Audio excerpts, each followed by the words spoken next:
some reason. See, oh, do we have all of our panelists? No.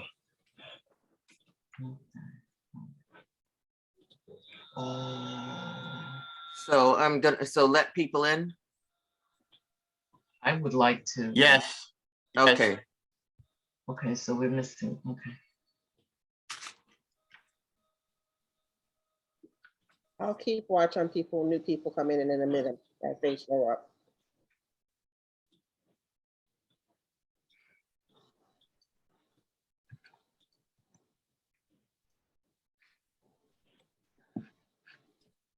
And I bumped up the number of people who can attend, so.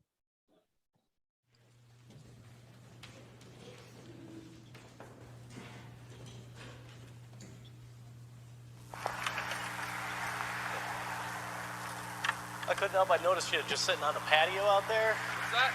I couldn't help but notice you sitting on the patio behind this building. Yeah. Yeah, and there's the signs for no trespassing, private property, that kind of thing. Yeah, I wasn't sure what you were doing, if you lived here or you worked here. Yeah, it looks like you're working, doing something, picking stuff up. Okay, gotcha.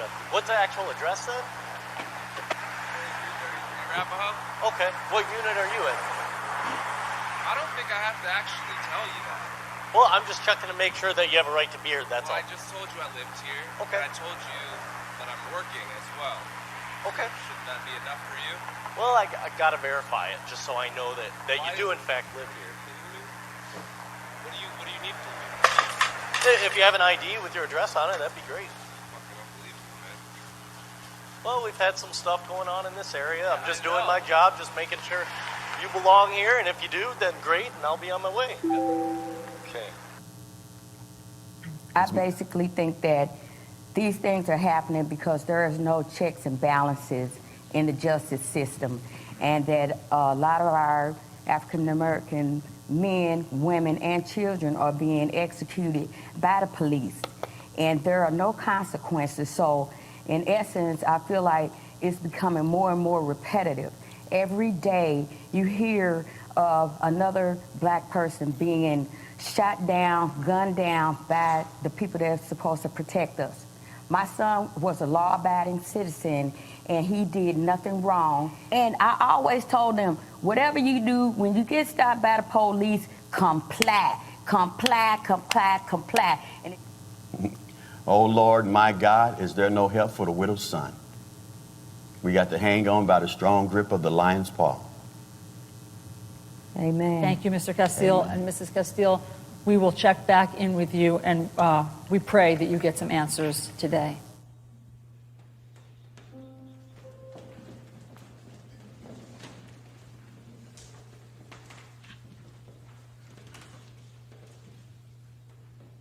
Pull over. Don't run. Keep calm.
Keep your hands where they can see them.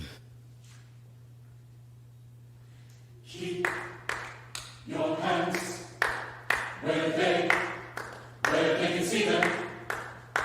Keep your hands where they can see them.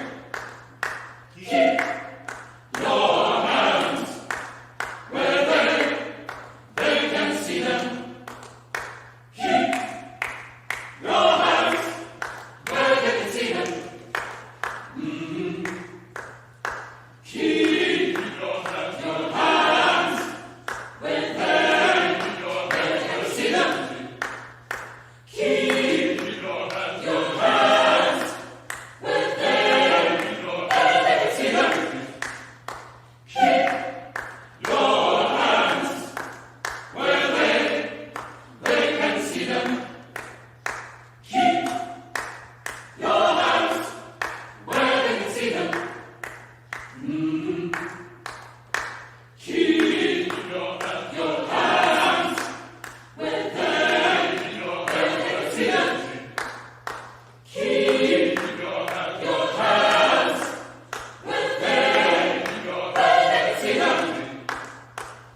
be polite, save your rage.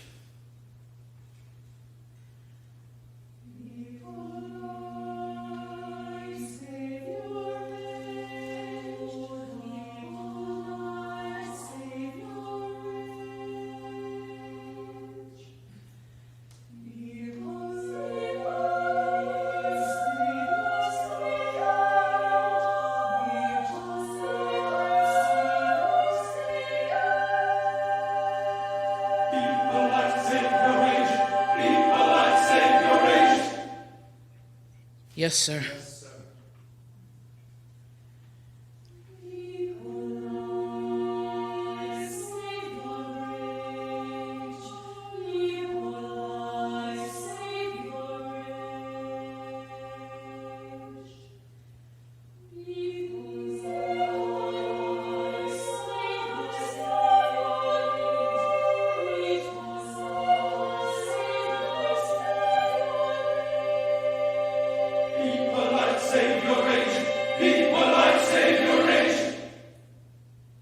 No, ma'am.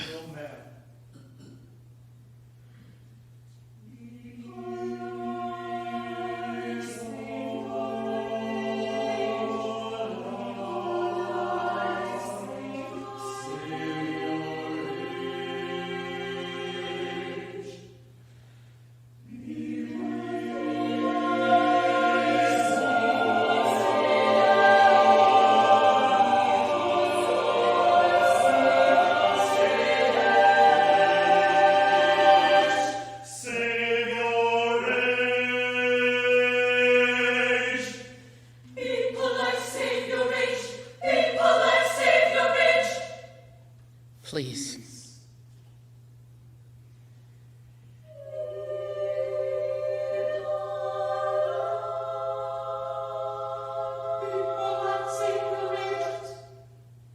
Thank you.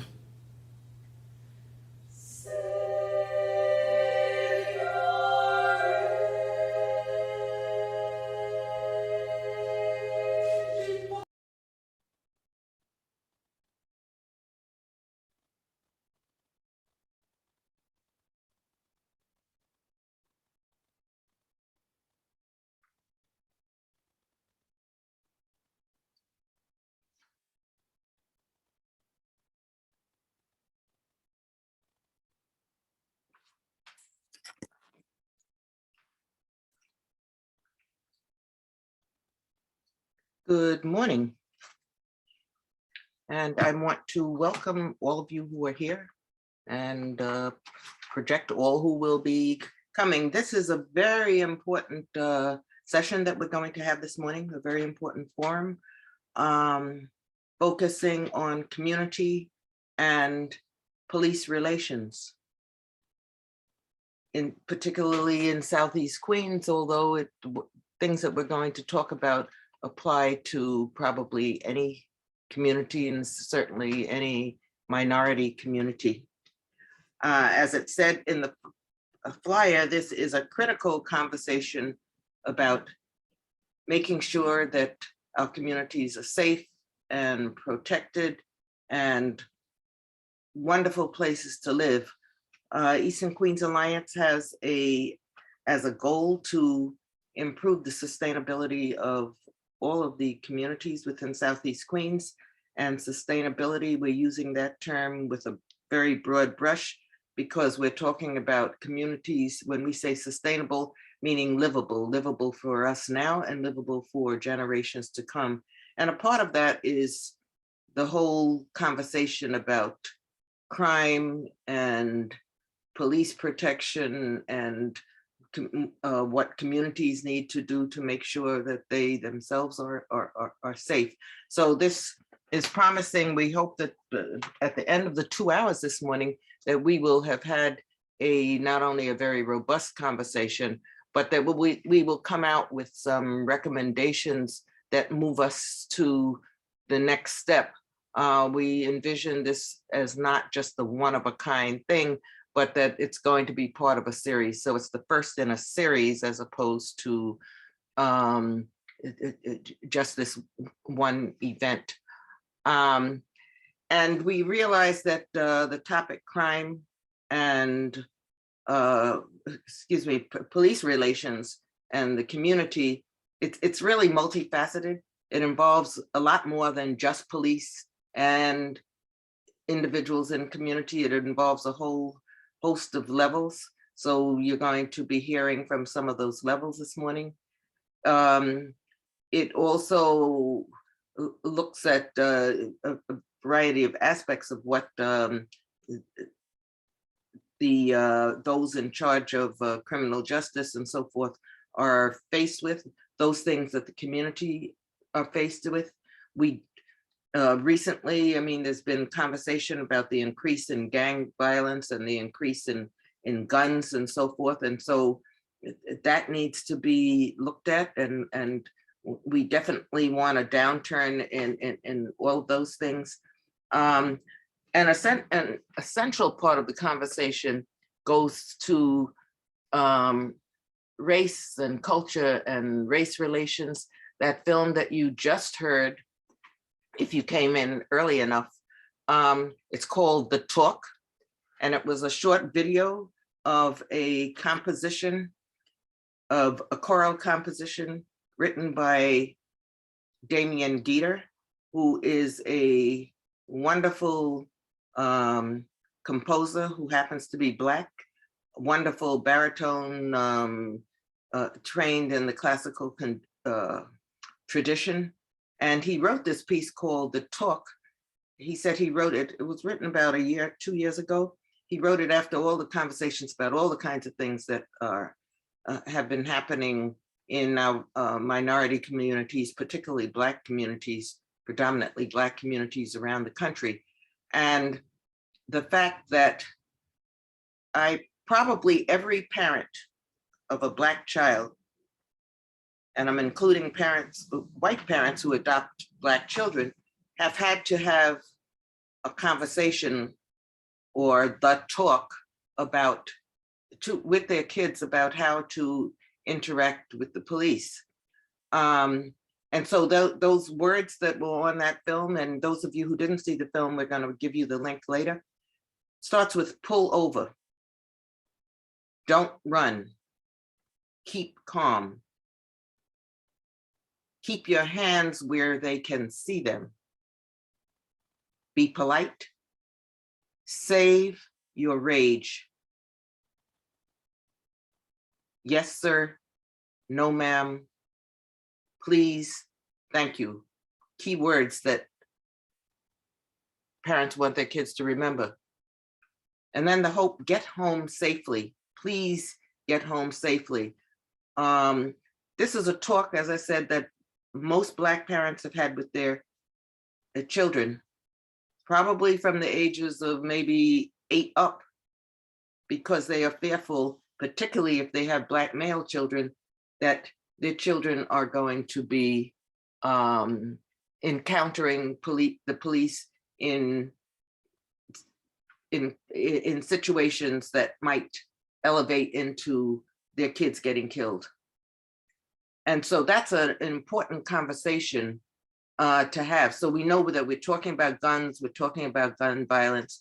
Parents don't want their kids to be killed, and police don't want their own to be killed either. So there's a whole conversation that we are going to be having this morning to make sure that to really look at the problem. As I said, it's multifaceted.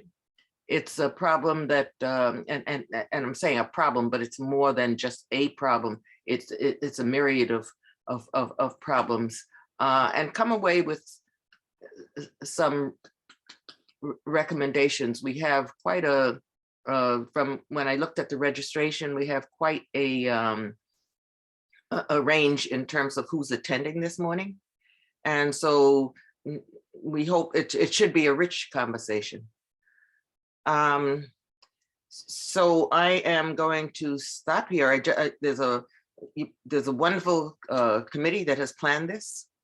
I'm just the chairperson of the Eastern Queens Alliance. So I got to be the first person to speak here, but there's a wonderful committee out there who helped to, who really planned this forum. So without, is Melinda Katz in the room? I have not been keeping. I am, Barbara. I'm right Oh, here. okay, great. And so at this time, before we launch into the whole series, I do want to introduce, she doesn't really need an introduction, but District Attorney Melinda Katz, who's going to give us some of her words of wisdom. Unfortunately, she could not stay for the morning, but we did want to give her a chance to also help set the tone for this meeting. So District Attorney Katz. Thank you, Ms. Brown. I appreciate it. And I appreciate all of the leadership that you have shown, not only in the Eastern Queens Alliance, but throughout the borough. We've done a lot of great work together on Kennedy Airport and Idlewild and many other issues. So thank you so much. I do want to start by recognizing, of course, Assemblymember Khalil Anderson and Chief Beltran from Queens South, but also our partners in the violence interrupter and mentorship programs with 100 Suits and Life Camp, and those that are on the ground working every single day to make sure that violence is decreased, that gun violence is decreased. Most importantly, that especially young people see hope and mentorship programs and people that care about their future. We've had a tough few weeks here in Queens, but also throughout the city of New York. I don't want the day to go by without acknowledging the police officer that was killed last night, another one that was injured and still fighting for his life, doing just what they do, right? Which is they showed up at a domestic violence call and someone lost their son and their friends and family to gun violence. And I think that is why I'm so excited that you have brought everyone together today. Since I've been the DA, I know that the work that I do outside the courthouse is just as important as the work I do inside. We are not going to prosecute our way out of gun violence. We have youth empowerment programs. We have Community Partnerships Bureau that I have started at the DA's office. I show up all over the borough at events like this, but mostly live events, because I think the first time that you see a district attorney should not be when we're coming to get you. The first time you see a district attorney or people from the office should be when we're trying to keep you out of the court system, because that is the safest that I can make this borough. That's why we've done over 1,000 neighborhood events and meetings and celebrations and serious discussions on webinars and in person regarding gun violence and regarding community partnership. Staying on this Zoom today is going to be Colleen Babb. She is the executive over community partnerships. That division is just as strong as our major crimes division, our investigations division. She does an amazing job. And we have Dan Brown still at the office from the borough president's office that now works in mine. We have formed advisory councils, which have over 600 people that allow us to get information from the borough, but most importantly, to give information from the DA's office. We've also found a lot of young people that need help through those partnerships. Folks that say, you know what, I think this person has a daughter that's been trafficked. We really need your help. But I think every day we are asking how law enforcement can make our community safer. And I think it's extremely important. My office has done what I call brave justice. And what that means is that at the same time as taking down, or investigating and prosecuting and taking down gang violence, for instance, we just took 28 individuals and are prosecuting them on a conspiracy for attempted murder and gun possession and all that comes with that. And I have to tell you, I have never been so, it's never been more meaningful to me as when I went to Queensbridge right after that in Ravenswood, and the seniors and the mothers were saying to me, you know what, you've given us a breath. We're able to walk around this weekend. But at the same time, I called up the tenant leaders and I said, listen, is there something we can do for the families? We know that every time we take someone that is a breadwinner for the family, or anytime we're doing that, it affects the families of both the victims and the defendants enormously. And we want to be able to be helpful on that. At the same time as we have a Violent Criminal Enterprise Bureau, that is the Guns, Gangs, and Drugs Bureau, as I like to call it. We also have enormous programs like youth wraparound services that I just did a $2 million RFP for, to make sure that people on the ground, folks like Safe Streets, folks like 100 Suits, folks like King of Kings, the Furtado brothers, are able to sort of have resources to make sure that there are young people that care deeply. But we can't take away guns from the iron pipeline that are being bought legally in Virginia and Alabama, bring them up here for those folks to sell those guns to our children without making sure that there's not a market for it. And that's important, education and all that comes with it. And the not-for-profits that you have in the Cure Violence and the Violence Interrupters that are on this Zoom here are priceless when it comes to especially the young people not growing up, knowing that there are people that care about that, their future deeply. And that's part of the reason we do gun buybacks. You know, we've done almost 400 guns that we've gotten off the street with gun buybacks. And I know that there's a controversial issue with that. And people say, oh, but every time you take one, someone is replaced. You know what? These are almost 400 guns that will not shoot somebody. These are over 400 guns, most of which were turned in by grandparents and parents of kids that have these weapons in their houses, and they will not be used again. And I think that's extremely important to send that message out there, that we want to take the guns off the street. So I know that you have a long program ahead of you, and I do not want to take up most of the time. I would like, Dan Brown, if you can, to put my email address in the chat. It is my email address, Ms. Brown. It goes right to my phone. It goes also to 2 other people so that I make sure that I don't miss it. But only with community partnerships are we going to be able to make the streets safer. And I'm going to end on this note, which is this. The safest I can make the streets of Queens County are when folks don't end up in the criminal justice system to begin with. I do think that's brave justice. And in our courtroom, I try to do the best, and don't let anybody fool you. You can have equality and justice in a courtroom and still have safe streets on the street. But we all need to work together. And I appreciate that. You know, I get a lot of pressure from all sides to do things. I don't try the cases in the press. I don't try the cases on Twitter. I try them with evidence and to make sure that people are getting the equity that they deserve in our court system. And I look forward to seeing the recommendations from this Zoom. Thank you so much for everyone.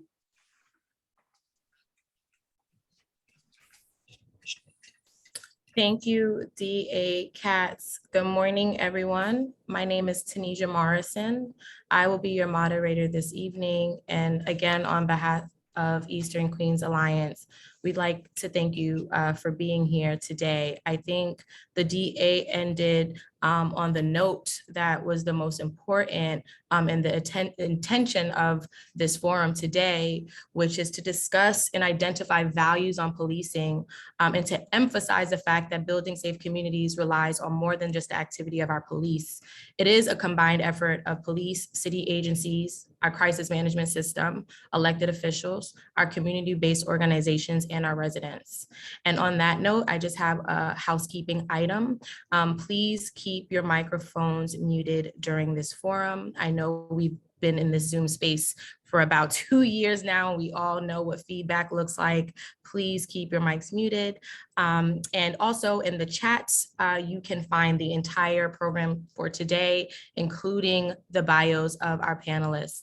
On that note, I would like to introduce Debanjan Roy-Chaudhry, who is a doctoral candidate of sociology at the University of California, who will be giving a brief history of policing in Southeast Queens. Debanjan, the floor is yours. Thank you.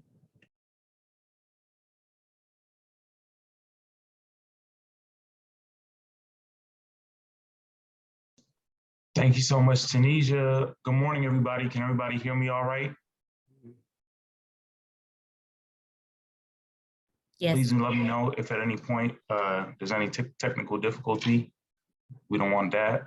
But again, thank you so much for having me. It's been a pleasure of mine to work with Eastern Queens Alliance on this event, on this forum for quite some time now. And it's amazing to see all the attendees here on this Saturday morning.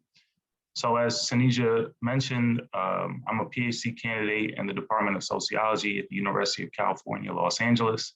I should also say that since moving back east, I'm also adjunct faculty in the City University of New York at both Queens College and Baruch College. And I count myself very blessed, lucky, and privileged and honored to have grown up in Queens, New York, and attended New York City public schools my entire life. So it's really a privilege and a pleasure to be back doing what I love and sharing what I've been working on in an effort to contextualize our conversation today. To give a little bit of background, obviously, we don't have a whole lot of time today, so forgive me if it's at all crude, and I'm covering a lot of time in a little bit of time. So bear with me, but I hope you'll join me on this journey through time and what I call the Jamaica Justice Project, the history of policing in Southeast Queens, New York. So to begin, it's important to acknowledge the land that we are on as New Yorkers, as people on what is now the United States of America. So this land is originally occupied and cared for by the Algonquin peoples before English settler colonists first arrived in 1655, gaining control from the Dutch. And this is a map. What we see here is a map of Jamaica, Queens from the 1800s. And there's a whole lot more history I could give about the incorporation of counties, but I'll spare you a little bit of that. But the name Jamaica itself, and I think this is important to acknowledge as well, is derived from the Yamaco Indian tribe who established their trail near what was formerly Beaver Pond, now known as Baisley Pond. Yamaco is the Algonquin word for beaver. So here we have some beavers as well, also inhabitants of our community. And it's important, I think, also to acknowledge the deep history of our city, of our county. While indigenous peoples were victims of mass genocide, there were also 1,300 enslaved Africans in Queens County by the year 1727. So I just want to acknowledge side by side, the takeover of the land, the genocide of the original peoples, and also the enslavement of Africans, not only in American South, but up north as well, even in New York City. So skipping ahead a couple centuries, again, forgive me for the crude history, but I want to move into the 20th century here so I can make it through everything I want to talk to you all about today. So the struggle to desegregate Southeast Queens, specifically in the neighborhood of Rosedale, this home, 243-11 136th Avenue, which was home to Ormiston and Glenda Spencer, the Spencers who were natives of Trinidad, who actually migrated from London. Their home, which was one of the first homes to be bought by Black residents in the Rosedale community, was bombed on December 31st, 1974. The middle-class, all-white community of Rosedale resisted integration, both by violence, with their vitriol. I don't want to repeat what was said and what was the messages that were sent to the family, the Spencers, but I do want to emphasize that not only was the intimidation done through violence, but it was also done through the means of a home referral service called ROAR, Return Our American Rights, which may sound like a familiar type of phrase, which was meant to sell, it was a pact to sell only to other whites in the community. And after the Civil Rights Acts of 1964, neighborhoods like St. Albans, Cambria Heights, Laurelson, and Springfield Gardens, although many white residents resisted integration, ultimately they turned largely African-American, Black, and home to people of color and immigrants from all over the world. And so in that sense, the efforts to keep Queens all white was not successful, but they surely were efforts nonetheless. And that violence and that trauma still lives on. And there's a great documentary on PBS called Rosedale the Way It Is that I recommend everyone watch. And of course, I'll be available to speak more about in detail about this history as well. What I also want to emphasize here today is when we think about police-community relations in Southeast Queens, it goes without saying the importance of the story of the tragic police killing of a 10-year-old boy named Clifford Glover. And I should say that although I grew up in Queens my entire life, it wasn't until I went away for school until I went away to graduate school out in California that I truly appreciated the rich history of resistance and politics and placemaking, especially with regards to police violence and racial violence in our Southeast Queens communities.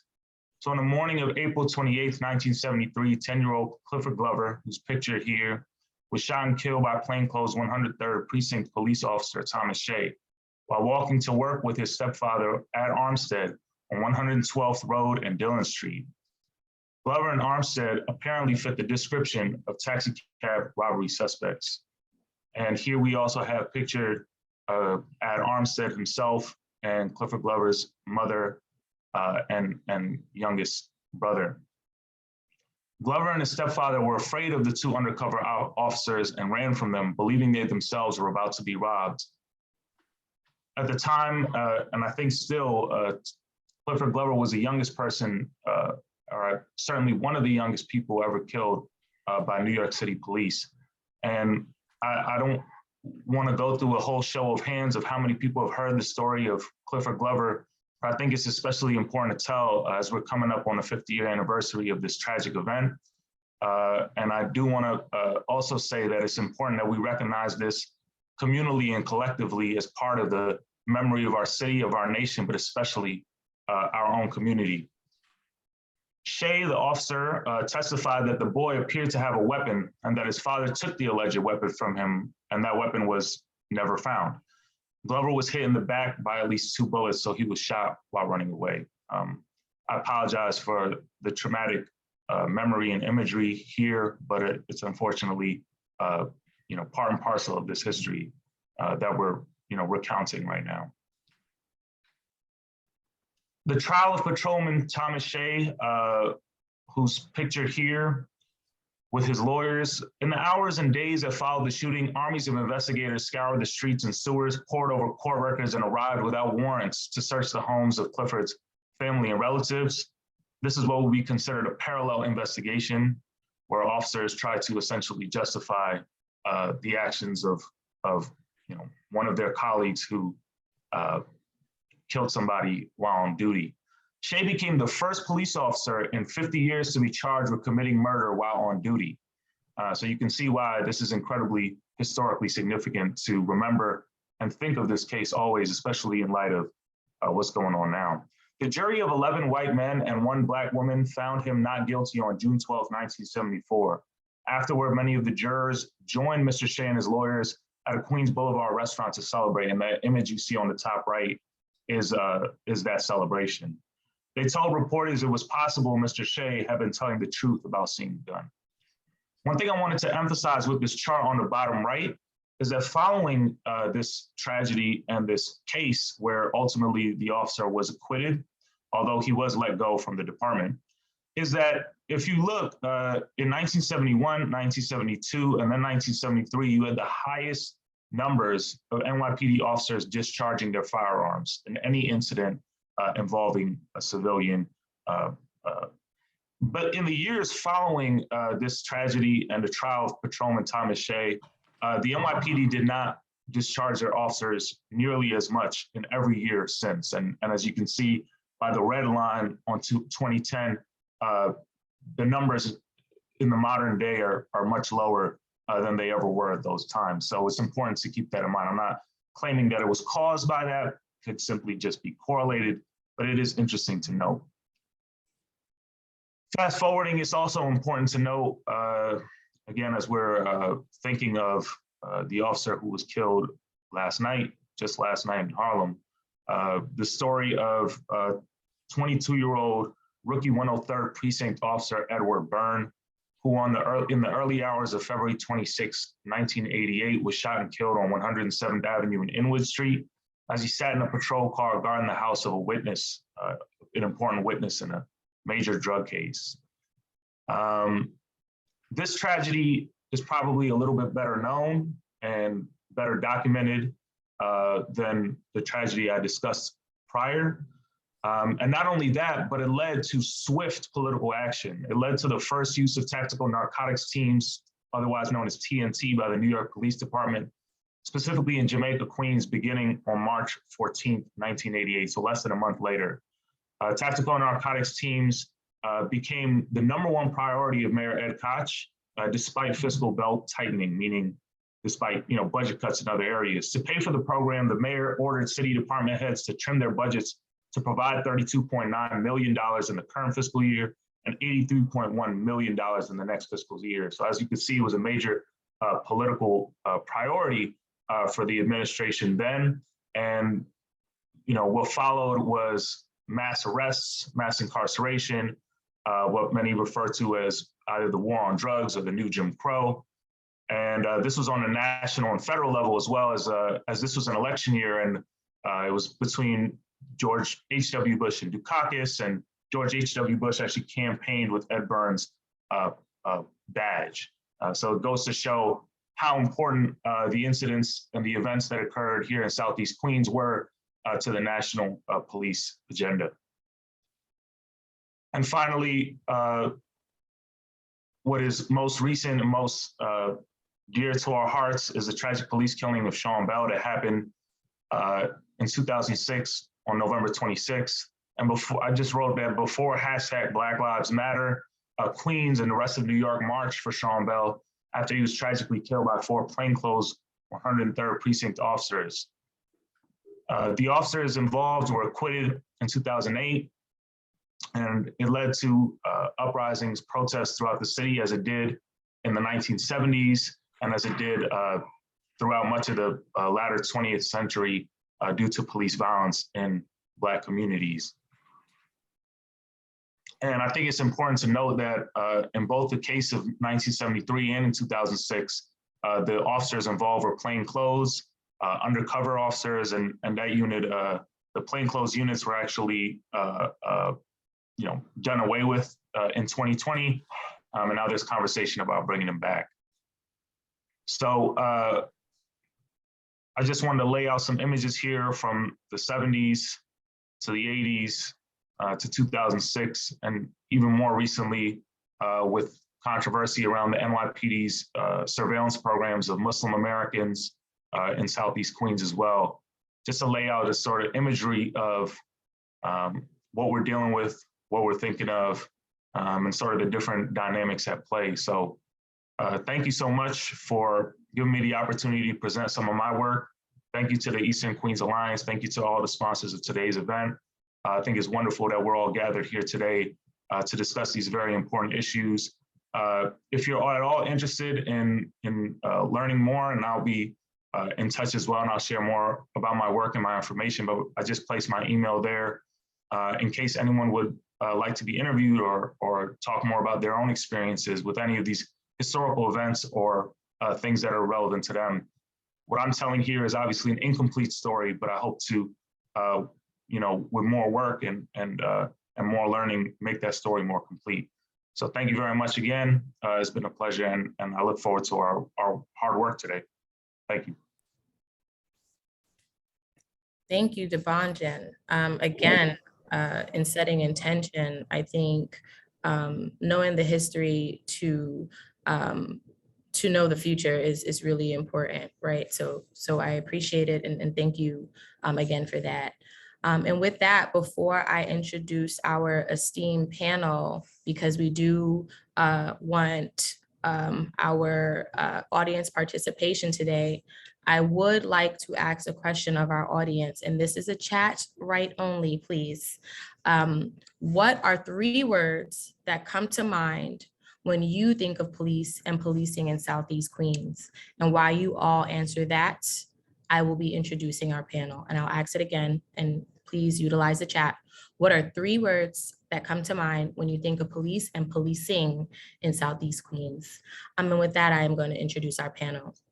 In no particular order, we have Assemblyman Khalil Anderson, Ebony Young, who is the Deputy Queens Borough President, Executive Assistant District Attorney Colleen Babb, Commander Ruben Beltran, the Commanding Officer of Patrol Borough Queens South, Jonathan Darsh of the CCRB, A.U. Hogan of Life Camp, Kevin Livingston of 100 Suits, and Anthony Johnson, retired NYPD detective.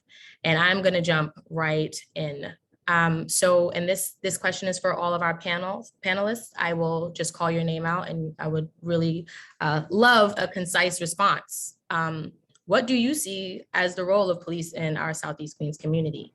Assemblymember Anderson, could you take us away?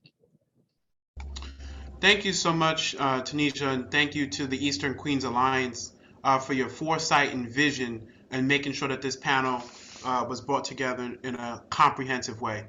So to answer the question, what do I see as the role of police in Southeast Queens? I think that the role has been multifaceted. I see police, and I'm being exaggerating here a little bit, saving cats from trees. I see police responding to derelict vehicles. I see police responding to shootings. I see police responding to a number of different things here in Southeast Queens. The role of police, however, given the fact that there's many responsibilities that I just sort of laid out in jest, I think the role of police here in Southeast Queens should be to be partners in helping to address some of the issues that impact quality of life and public safety. But we're not seeing that. What we're seeing is an agency being used to put out every fire. And so what we should see in that role of policing here in Southeast Queens is more of a role that focuses on crime prevention, not so much a space of reaction. We see a police force that's very reactive. We'd like to see a police force that's proactive and stays in its lane of addressing crime with the tools and resources that they do have. There are other more important ways, just really quickly, other more pertinent ways that I'll talk about throughout today's discussion about how policing could be best, most effectively used in Southeast Queens. Thank you, Assemblymember Anderson. And on that note, please, panelists, please, I do it with love when I cut you off. I'm just gonna say that now. Deputy VP Young, what do you see as the role of police in our Southeast Queens communities? Please keep it as concise as possible. Thank you so much for having me today. To secure an equitable and safe place for all people. That's just the big picture. So I'm gonna leave it there and then we'll move on. Thank you. Executive ADA Colleen Babb. Good morning, everyone. I feel the role of policing is to be a part of the community, a stakeholder in the community, as well as to serve the community. Thank you, Colleen. Commander Beltran. Hi, good morning, everyone. And just going along with what the Assembly member said, I think he hit the nail right on the head. It's about us working in partnership. The degree of the success that we can have in keeping people safe, in reducing crime and making them feel safe, we can only do to the extent of the trust that we have with the community, to the extent that we integrate them into the solutions that we have in our communities and those conditions that are driving crime in those communities. So definitely in partnership, keeping people safe and making them feel safe. Thank you for that. Jonathan? So I'm going to give answer to a slightly different question, which is what my agency, the CCRB, can do for the people of South Queens. And that is provide an independent, impartial institution to investigate complaints, mediate complaints, and prosecute substantiated complaints against members of the NYPD who have committed misconduct against people of South Queens. Thank you. Anthony?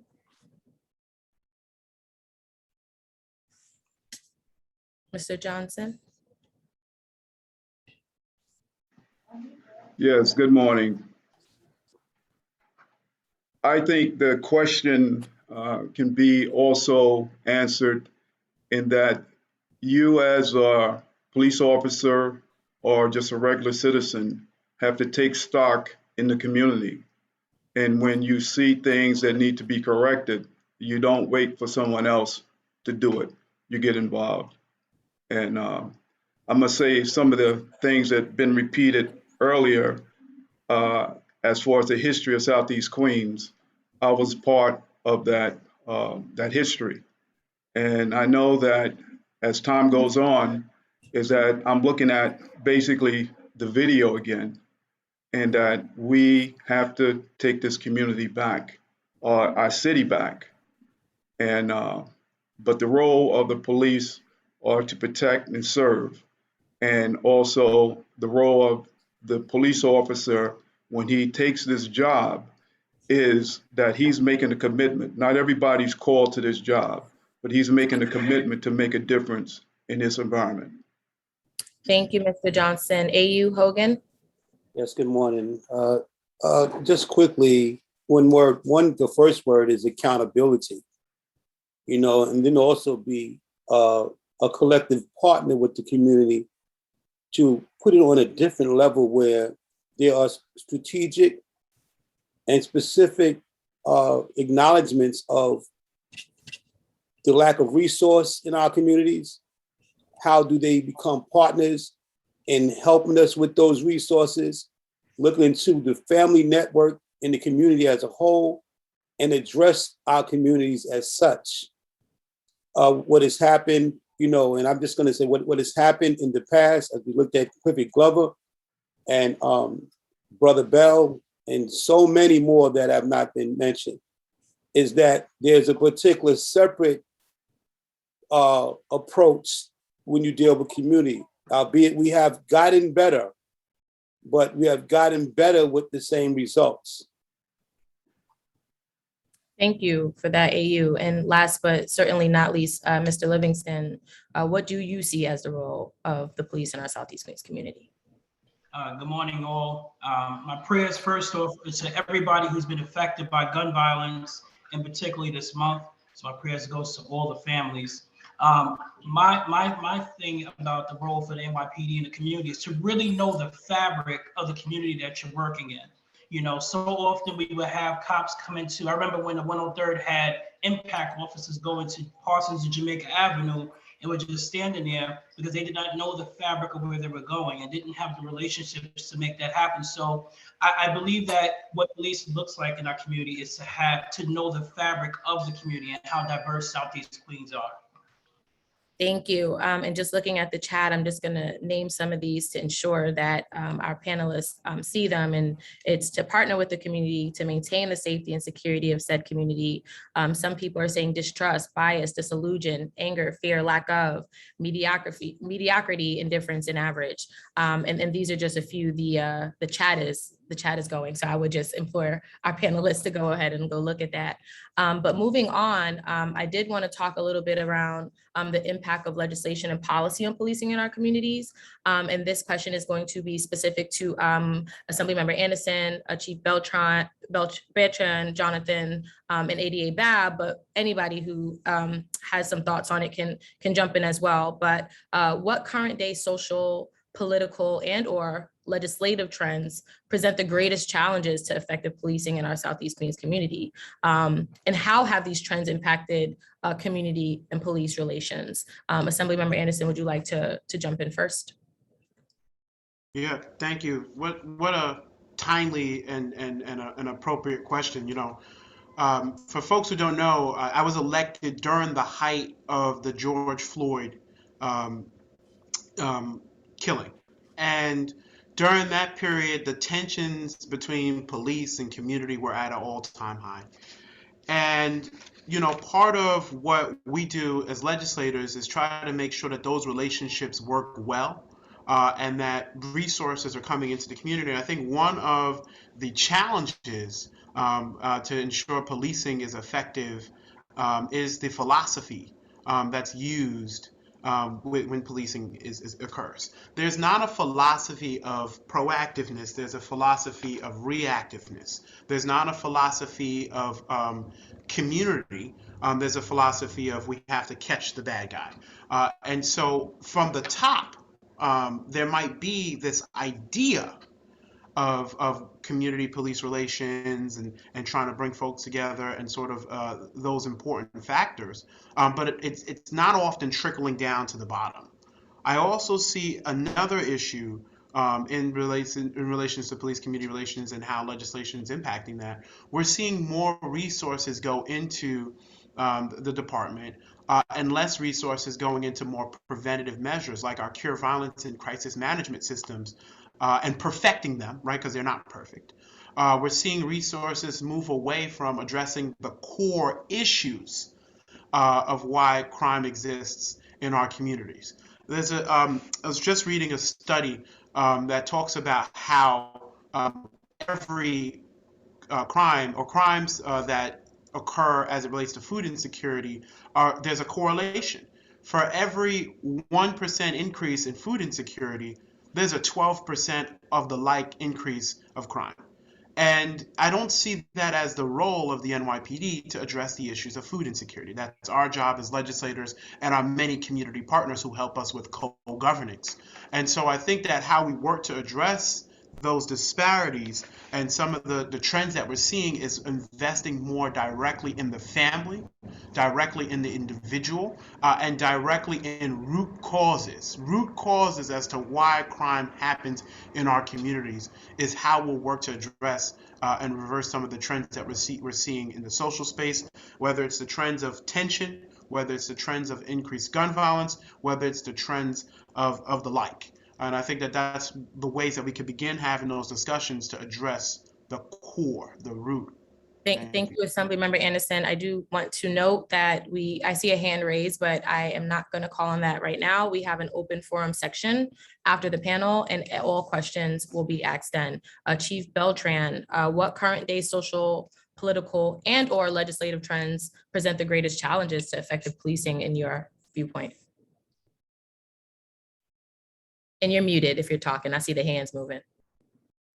I always forget to do that, but thank you. No worries. You know, we're currently facing a few tiers of challenges related to what you're discussing, and some of that started with criminal justice reforms, which were legislative changes. A lot of those changes and those reforms were really badly needed in terms of equity, right, in our communities, and to make sure that people were treated fairly in terms of enforcement and in terms of justice. So I think there's been some sort of a debate since then about the extent of those changes or the impact of those changes, and maybe modifications should be made in terms of some of the criminal justice reforms. And then just as the Assembly member discussed, after Floyd, we had more or less more specific police reform. And that more specific police reform, took the form locally in terms of some legislation that was passed by the city council. Some of that came into effect this year with, the requirement of documenting car stops and biographical information, racial information regarding people stopped as part of vehicle stops and enforcement actions that were taken. Some of these policy changes were imposed in terms of lawsuits and the consent decree, in terms of how the NYPD should conduct business because of the disparity seen in the stop, question, and frisk, and so forth. So like anything else, like any other organization that has change imposed on, that creates challenges really for the department. And I think that we've responded to those challenges. And I think that people will probably like us to respond quicker to them and they have better results. But big organizations are very difficult to change very quickly. And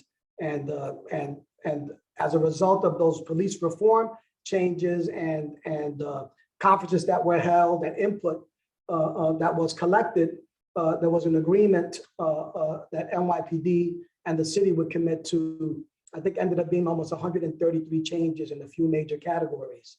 Mm-hmm. And a lot of those changes have either been completed or are in progress right now.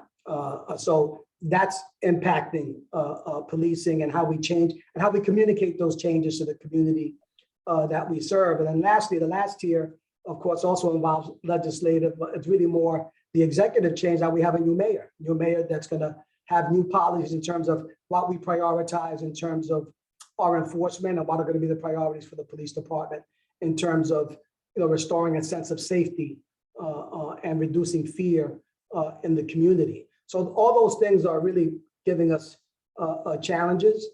Those challenges we take on with the community. Many people that are here as panelists, we've worked with them to make sure that we're doing this. We're not doing this in a silo. You're looking at a person that was raised in Queens. Another big minority group in Queens South is Hispanics. I think we represent almost 25% of the population here in Queens South. And I was also, subject to some of the behavior. Thank God that my life, was never taken from me, and my parents didn't have to deal with that. But my father was a police officer, and I was still stopped on the corner playing wiffle ball and accused of drinking when there was an empty 40-ounce bottle that had nothing to do with me. Right. Stopped on Main Street, a few blocks from here. When I was dating a white girl in that community. There's many more examples that I can give. Yes, but, please hold them for us so we can move on. Those, but the bottom line is that I know how that impacts an individual and families.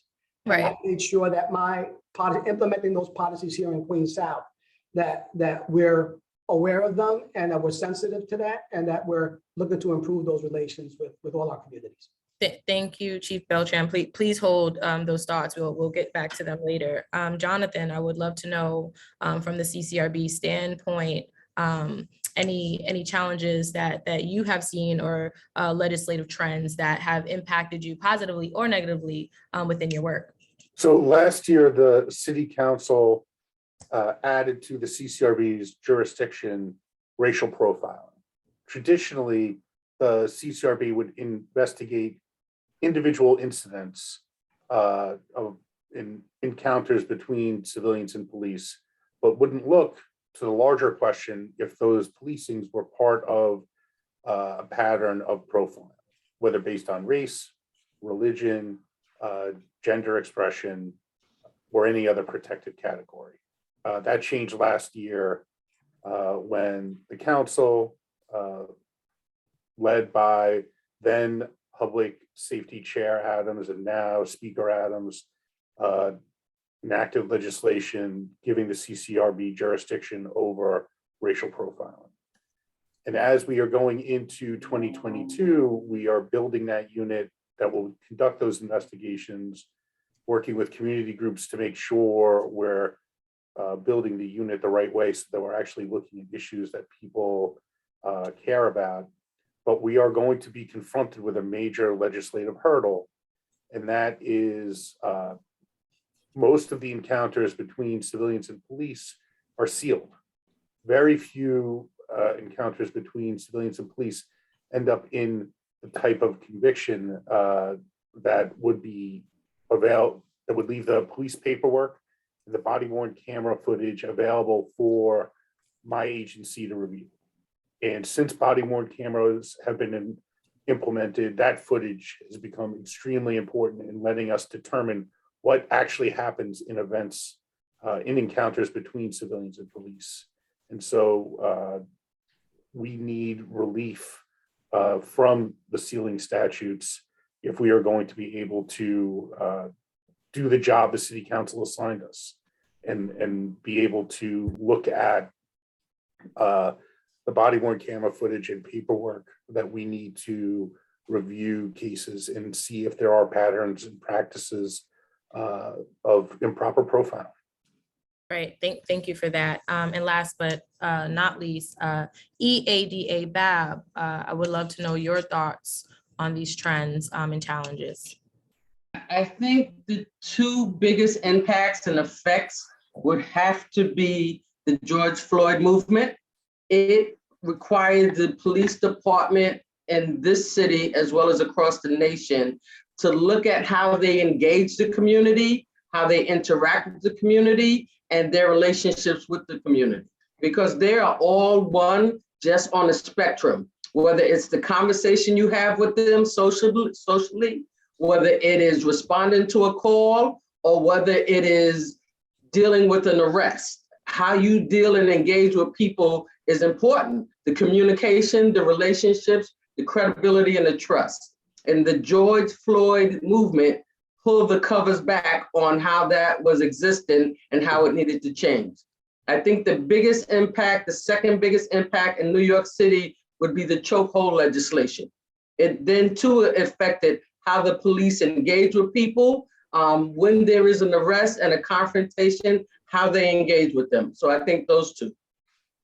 Thank you so much. And I'm going to move on to presence of police in our community. AU, I would love to hear from you first. You know, our policing survey that the EQA did prior to this forum indicated that many residents would like to see more of a police presence in their community.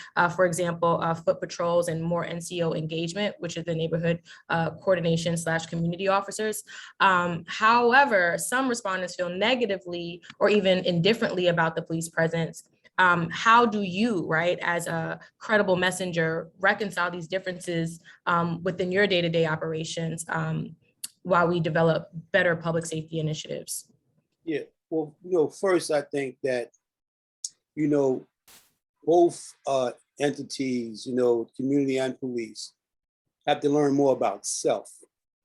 The prior question connected me to really segue into there's three things that have to be reformed: the police, the prisons, and people. Not necessarily in that order. And so there's a responsibility of all those three things to make this right.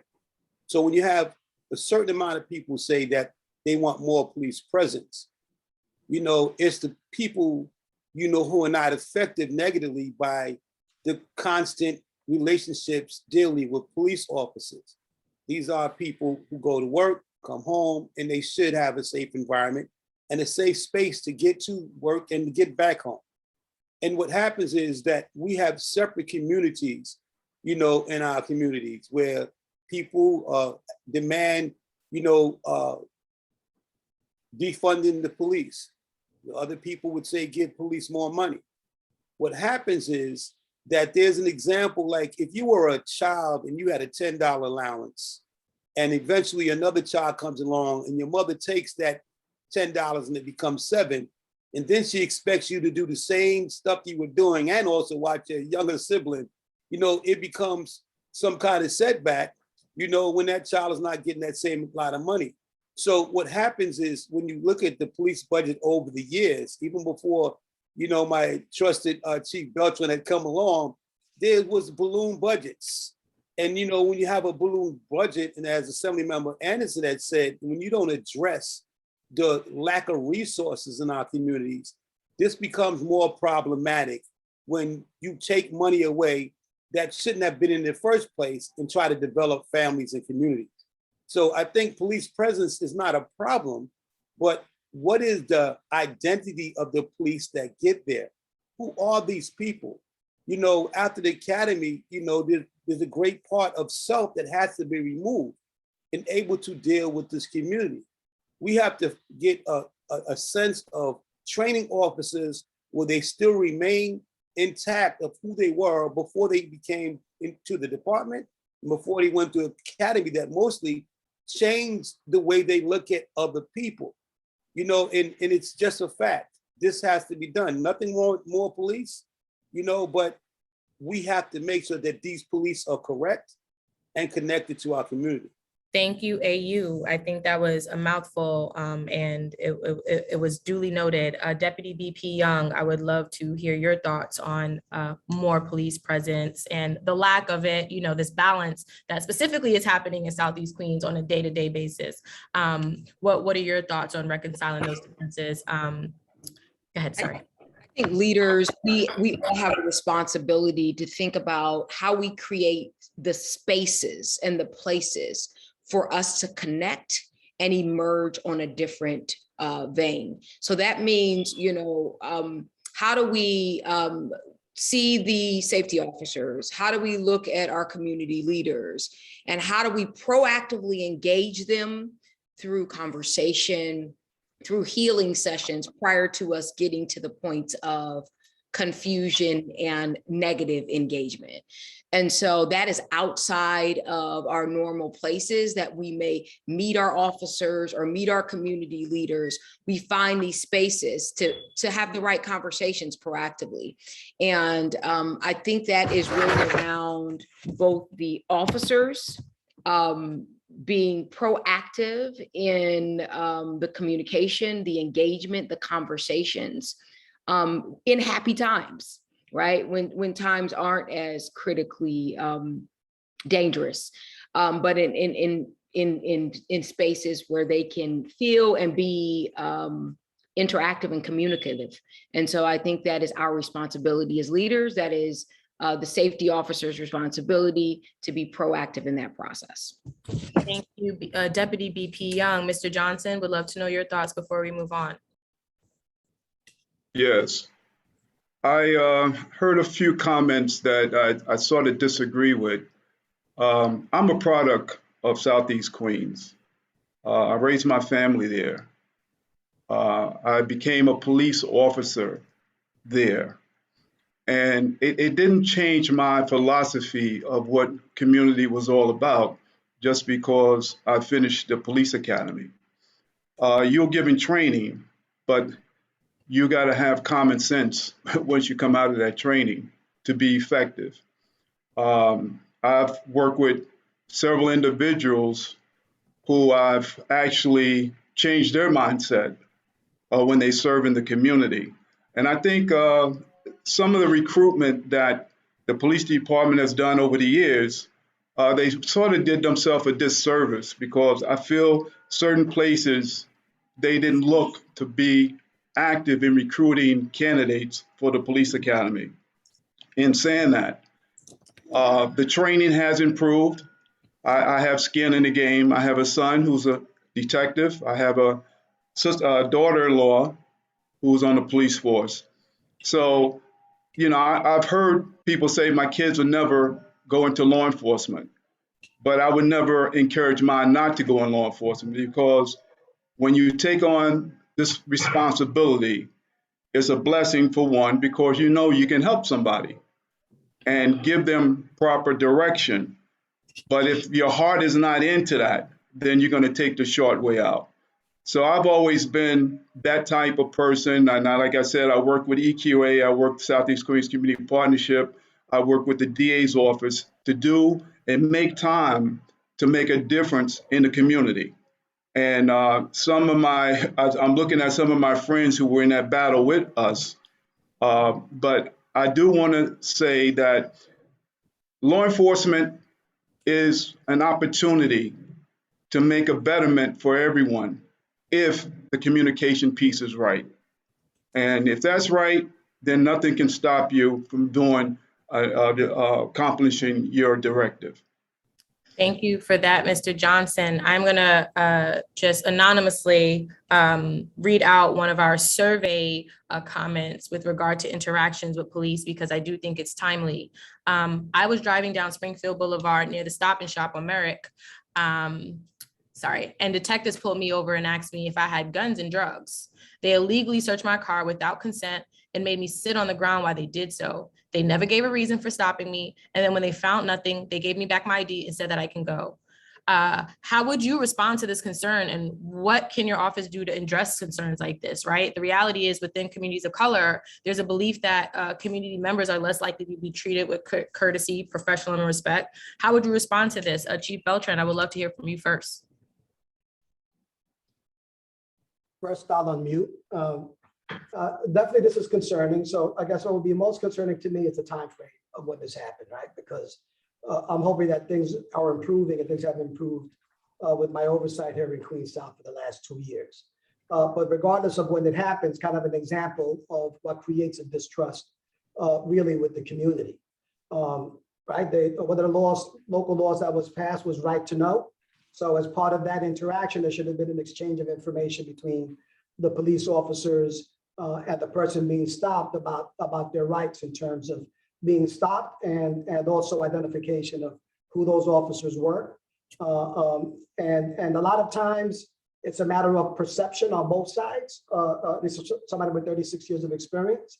And that's not to excuse of any type of misconduct by these officers. But a lot of times that's best dealt with communication at the scene, clarifying stuff from the scene, approaching people from a position of openness instead of a fear. So in this particular incident, I would definitely I would leave my email. I'll put it into the chat. Send me the circumstances of that. I'm held accountable for not only the good work that my officers do, but also their misconduct and our failure to follow up on the discipline and the misconduct that once it's identified. So I can go back there, I can check the body worn camera video, and I do that constantly. I spend a lot of time every day reviewing body worn camera video. That's one of the technology tools that I have to ensure that what's expected of people is being done, and is being done the way we train them, and is being done in a respectful way. So I will put my contact information, email, and that's my email. It'll come back to my email address. And I have a team up here, my investigations unit, who will look into it and take the appropriate disciplinary action for those officers. Thank you, Chief Beltran. Just a side note, shouting out Senator Comrie and District Leaders Fayhill and Rich David. Jonathan, I would love to hear your thoughts on that anonymous person who had that comment in our survey, and what the CCRB how the CCRB rather would respond to a concern of that nature. We would investigate that complaint if we received it. And Shahai, the director of outreach for the CCRB, earlier put how you can contact the CCRB. So I would, if the person who gave that anonymous response, sees our information in the chat, and maybe Shahai, if you could repost it, I'd urge you to file a complaint with our office. And when our office conducts an investigation, we talk to the civilian who made the complaint, and then we talk to other civilian witnesses. We immediately request police paperwork and body worn camera. We go to the scene and try and see if there are other witnesses that we might find, or even cameras from civilian locations that we can then subpoena that evidence. Once we've gathered all of the evidence and spoken to all the civilians that we can find, we then interview police officers who are either the subjects of the investigation or witnesses to the investigation. So one of the things that is different now is that in the old days, we would conduct an investigation. Old days, 2 years ago, when Assemblymember Anderson and his colleagues repealed 50A, our investigations were a black box. So we would conduct our investigation, make disciplinary findings. If we substantiate misconduct, we would make a recommendation to the police department.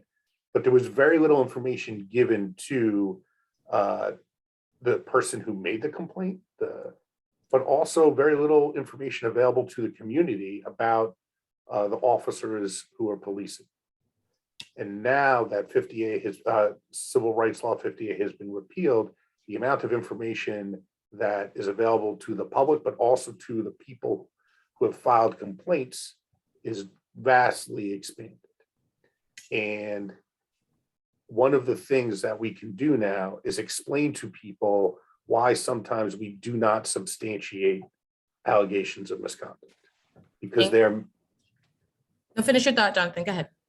There are often times where you may feel you were treated inappropriately, but our investigation finds out the reasons the encounter happened. And so in the old days, you would not find out what we found out, so you would continue to feel that the whole system failed you.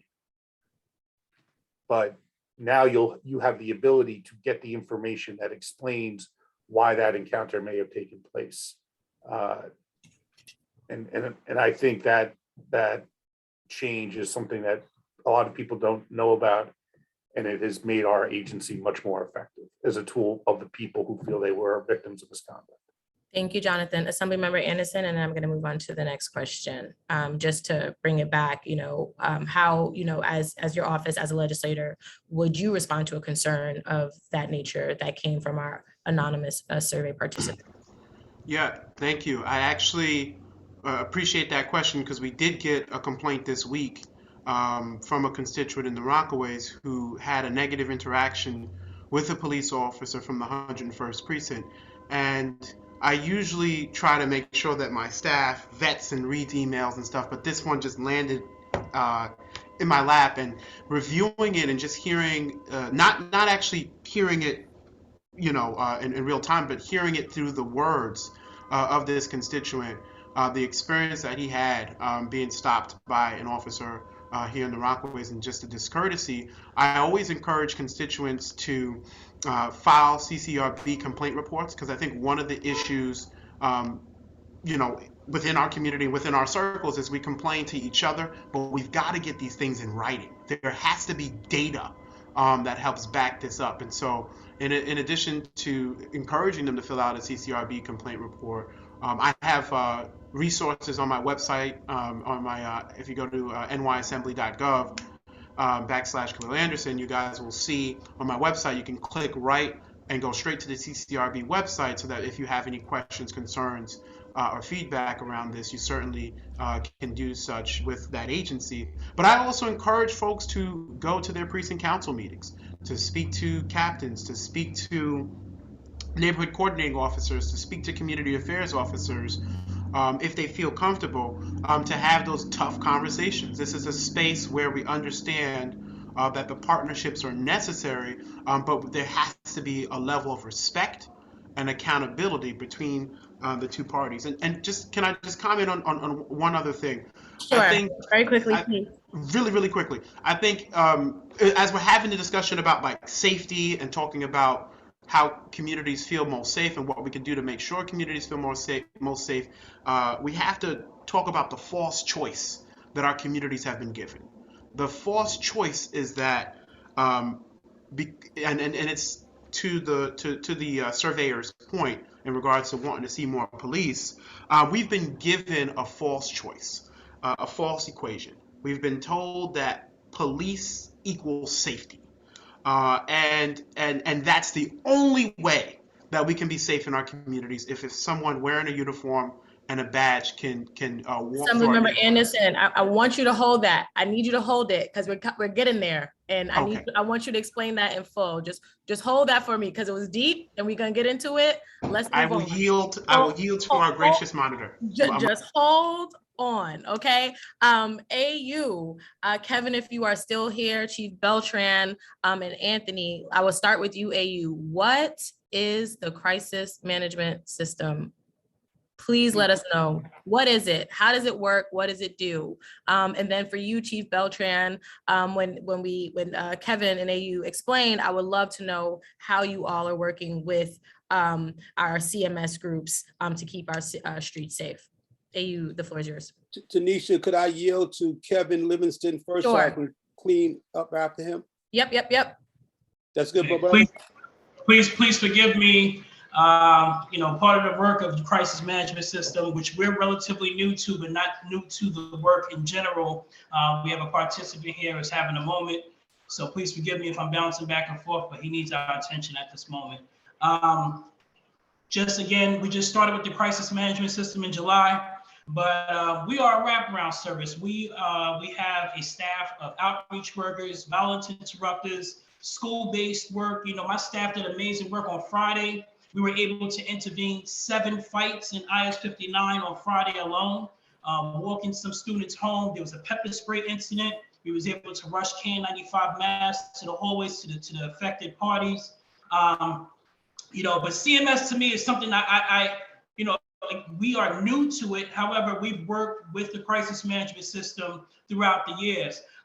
You hire credible messages in your community. So we have violence interrupters that are from Laurelton, Queens, as well as outreach workers who have caseloads and working with participants who have been either shot, prone to be shot, or those who are in, high risk categories.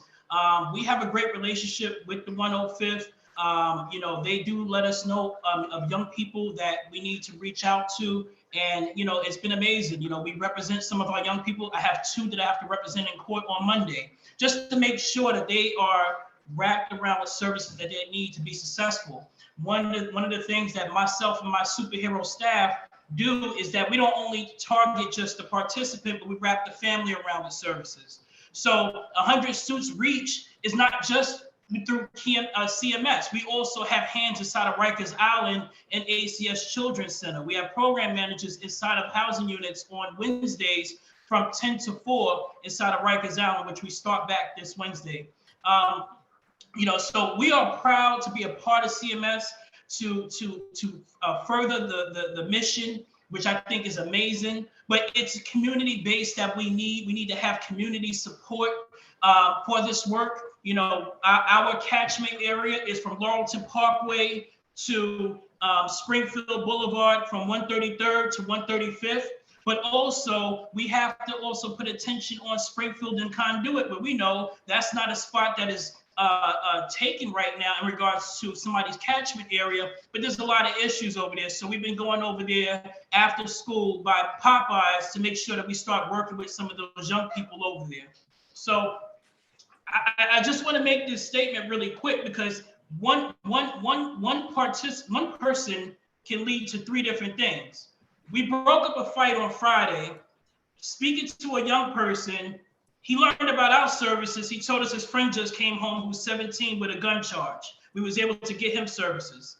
Then as I'm leaving the school, there was a 14-year-old that produced a knife outside of school. We was able to get in front of him. It is so interconnected how when people notice that you have the service, that you can actually help them. So we're proud. I'm so sorry to be long-winded, but I'm really happy to be a part of this work. But it takes community support, not just from NYPD, but people who walk by every day, because we have vested interest in Southeast Queens. Thank you, Kevin. AU. Thank you. Yeah. So the crisis management system looks at the individual and the family that might be in crisis and community that might be in crisis, that they have to have a resource in different agencies to help these people come out of that crisis. Health and wellness, education, economics, law enforcement, legal aid, health and hospitals. You look at the example, and I'm looking at EADA, Colleen Babb, and Chief Ruben Beltran, and the work that we have done the last 3 years is unbelievable. And so the concept of the crisis management system is to make things like that we can trust one another to find a solution. There's things that we did were not in essence protocol from our department or their department. And we took out faith not to, one, break the law in doing it, but trusting in one another that this particular individual needed this crisis management system. This particular individual needed help from the EADA. This particular individual needed Chief Beltran to know about it so his constituents and his subordinates would be able to help it. The CMS is the belief that in order to make this happen, we all have to work together. In October of 2021, Chief Beltran and I did something that has not been done with Life Camp and that has been done in the country, where we agreed to allow the police to remove their whole operation away from a situation and allow Life Camp and myself to take care of it. And so the crisis management system is the pinnacle of believing that we have to exist together in order for all of this to work. And whenever there's a dissension with either legislation, we pull them in. And legislation is getting it. They're getting it. But what happens often is that we get caught up in the big stuff and the little stuff is never solved. And so the crisis management system addresses those little issues, approaches the bigger issues, and say, let's come together as a collective to make this happen. Thank you, AU. I would love to hear from Chief Beltran, EADA Babb, and then Deputy BP Young before we move on. All right, so thank you. And look, this has been one of the best parts, I think, of my job here, my role as borough commander, is that I have a great community here, great community leaders, and that they're all partners. This is a big job to carry on your shoulders in terms of the safety of 1 million people in Queens South. And if you start thinking about it that way, I'll become mentally ill. I'll have to retire and I won't enjoy my retirement. So just knowing the partners that I have out here, that we watch each other's backs and we support and encourage each other. And that doesn't mean we don't have, uncomfortable conversations sometimes. We don't always agree, but we know that we're in this together. And the big example when it comes to shooting violence, having the fact that we have even more partners with Kevin Livingston, as well as Erica Ford and other groups that are out there, and the fact that we're extending that. Erica Ford and the group here and Kevin Livingston, they come up with ideas sometimes, and I want to implement those ideas right away. I send them information weekly on what's going on in the area with shots fired and shootings. We get together once a month and we talk about things that we can change. We include hospital emergency staff because sometimes there's issues in getting services. Some of the people they're trying to get services to when they're victims and they're in the hospitals. We include the DA's office in those discussions, community leaders. So getting everybody involved in addressing the violence and trying to reduce the violence. And that's a success that we have text, group text that we put out on holiday weekends to make sure that we're communicating in real time about violence and about shootings. So, to me, this has been one of the shining lights. And I think one of the things that's going to reap the most benefits for the community, because we've really extended our team and the team's reach into the community. And I think somewhere in the documents, I read something about credible messengers. Hey, I consider myself credible, but if I can't get, my voice can't get to the ears of the person that need to hear it, just because of how I look in my uniform, then someone else needs to deliver that message. And that's the big role that they play for me. So. Thank you, Chief Beltran. EADA Bab. Yes, I think the DA said it earlier. We can't prosecute our way out of crime. And the only way we need to approach what's going on in our community is to be a community.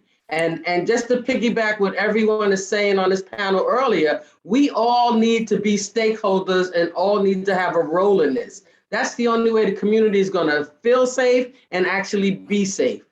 Life Camp and Kevin Livingston, 100 Suits, they have a role and they have an approach to deal with certain issues in the community. The police department has a role. The DA's office should be the last line. We should not be on the forefront. And that's why our office's approach is to be community stakeholders and engage in the community, because people don't need to know us and see us for the first time when something traumatic is happening in their life. They need to know us as people who care about the community. And it's community-based organizations, it's CMS people, it's Beltrans, youth, YCO officers, it's the programs that the electeds are doing, and it's the community taking ownership. We are our brother's keepers. And so you're either part of the problem or part of the solution. And the only way things are going to change is if we all buy into it. Well, so powerful. Thank you for that, ADA Bab. Deputy BP Young. I absolutely agree. And I think this goes right back to proactivity and making sure that we as officials are platforming the people who know this well and not reinventing the wheel. I think that is primarily important, and not only platforming them and giving them the opportunity to work alongside us and community people work in unison, but it's also funding them. It's also demanding the funding that these people need to make their business and what they need to do in this community work. And so we have a responsibility, I believe, as officials to open up a door to fund these organizations that are doing this work well. And so the Queensborough President Office, Borough President Donovan Richards is doing an excellent job right now of gathering stakeholders. We are actually in conversation right now and one-on-one talks with some of these primary officials and groups to work through some of these issues and to look at what we do in preventative strategies before the summer and how we platform these groups and look at funding. Thank you, Deputy BP Young. Okay, this is going to be our last question, so we have some time for our open forum. Assemblymember Anderson, I'm going to let you start because I told you to hold off for this moment, right? When we're talking about alternative policing, addressing mental health and domestic disputes. I'm really interested in knowing what are some alternative approaches to policing, especially as we think about how to effectively respond to those type of issues that are on the rise in our communities. What are your thoughts? Yeah, thank you, Tanisha. And let me just acknowledge my colleague, Assemblywoman Hyman, who's in the room. Good to see you. So to answer that, just picking up sort of the crux of what I was saying when I left off, is this concept, right? Public safety doesn't just mean property safety. It means the safety of family. It means the safety of community. It means the safety of individuals. But we've been given a false choice. We've been told as a community throughout our entire existence that the only way that we can achieve safety is that if a man wearing a blue outfit and a badge is the only way and means of us being safe. And I don't subscribe to that false dichotomy. I think that our communities are safe when we have brothers like Kevin Livingston walking through tough neighborhoods and speaking to young people and mentoring them. I think that we have safe neighborhoods when we have Brother Steve Board and Ronald Summers at the United Black Men of Queens, who are doing incredible work through My Brother's Keeper and a number of different initiatives, helping to deter our young men and being more proactive and preventative rather than reactive and going into schools. I feel safe when folks like Brother A.U. Hogan and Life Camp, among all other groups, are doing the proactive work to help keep our communities healthy and safe. I feel safe when our communities have resources. Data, as I started out by saying that I was talking about a study done by Clemson University that found that every 1% increase in food insecurity equates to a 12% increase in violent crimes. So if we are addressing these issues of food insecurity, of lack of mentorship, a lack of recreation, lack of resources holistically, if we're addressing them, we will see the trends of crime and the trends of violence and the trends of some of these fights and disturbances decrease. If we look at alternative sources, like last session we passed a bill that would require folk or have folk be able to call, instead of 911, 988 when there's a mental health crisis. That's groundbreaking.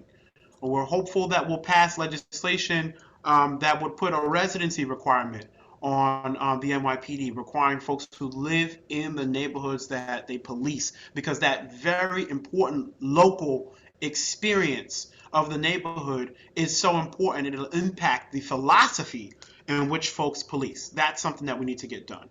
The repeal of 50A, I thank you, Jonathan, for acknowledging the work that the legislature did. I have to give credit to my colleague, Assemblywoman Hyman, who was in the legislature during that time, but I was an activist on the outside pushing to make sure that police secrecy records were made public. And that's really important. But my point is that public safety and keeping our neighborhoods safe and alternatives to policing is a holistic discussion. It's a discussion about how do we use the most effective tools in our toolbox. If we're going to go to build a house, last point, Tanita, I'm sorry. I see your look. Okay. Last thing. If we're going to build a house, and building that house requires a number of tools in our toolkit to build that house, every nail, every screw cannot be used, a hammer cannot be used for every nail and every screw. And oftentimes our community sees policing as the way to achieve public safety, and that's a false choice that we have to talk our community out of so that we can focus to the root causes of why crime is perpetuating in our communities. Thank you, Assemblymember Anderson. Mr. Johnson, any thoughts on that before we move forward? Yes, and I wholly agree with the Assemblyman. I feel for a long time, resources have not been put into these areas where police should never have to go and solve problems. So he's right on point with that. When you have a situation, and I've been reading up on the Roy Wilkins Park and the comparison of putting resources in Roy Wilkins Park, which has been around for a long time, as opposed to having a precinct, new precinct. And my question is, why can't both of these entities exist where you are having people's safety involved and also the recreation for the children to stay active? Like the Assemblyman said, I think we've been put into a false situation where people have to choose and not always the betterment for what is good for the communities and in the community people and the kids that have to be able to exist in that type of environment. Thank you, Mr. Johnson. I hear an echo. Can somebody mute that for me? So with that, we are about to go into the open forum, but I would first like to acknowledge our elected officials in the room and let them have a brief remarks, please. Senator Comrie, you're up first. Assemblymember Hyman is next, and then Councilwoman Natasha Williams. Good morning, everyone. Good morning, family. I appreciate the forum. I've heard part of it. I'm not going to comment on anything at the moment. I'm just here to listen right now, but I just want to point out a couple of things. Number one, there is going to be a forum later today on bail reform that is being hosted by myself and Assemblymember Hyman and Assemblymember Anderson with the Blackburn, and we're going to have Jamal Bailey, who was instrumental in working on the bail reform things, issues with that open forum. I'm going to try to put the link into this chat in a minute so that people can get on and hear about the bail reform and update on that. Number two, there's going to be a scoping meeting regarding the future of Roy Wilkins Park. I'm not sure who just spoke, but we are getting both. We're getting both the precinct and the park. And that's because we're going to be working collectively together as elected officials and community leaders, because the community, when the mayor took the money away from the precinct, went after the mayor with a passion. The elected officials backed them up, and we were able to get the money restored for the precinct. And the precinct is in construction. Now we have money for Roy Wilkins Park, and we have an opportunity to rethink how we utilize Roy Wilkins Park. So I would hope that, we attend this scoping meeting, which is coming up later this month. Hopefully I can drop that in the chat too, because the scoping meeting is a Zoom meeting that's open to the public, and we really want to hear your thoughts and ideas about what we do with the Roy Wilkins Park. So we have that $100 million to put into Roy Wilkins Park, but that is just the bottom. That's not the ceiling, in my opinion. But we have a real opportunity to rescope Roy Wilkins Park to make sure that it meets the needs of the community. And we also need to push, I don't know if Brother Hogan talked about it, but they have a plan to, we need at least 7 community centers throughout our district. And we need to find a space to put them and work with public-private partnership to get these centers throughout our district, because people in Queens Village not going to Springfield Gardens. They're not going to Roy Wilkins Park because it's just difficult to get to. People in Hollis are not going to go to Rosedale. It's just Queens.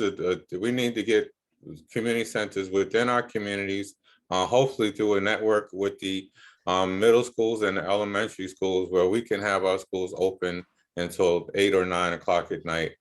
Some schools need to be open 24 hours so that we can meet the needs of our community. Thank you, Senator. So I know, I'm sorry, I was only supposed to be a minute, but I just wanted to drop those 3 pieces. I will put the pieces in the chat. Good morning, everyone. Thank you for putting all this together. Thank you, Senator. Assemblywoman Hyman. Good morning, everyone. And so since Tunisia Morrison is my chief of staff, I can talk as long as I want.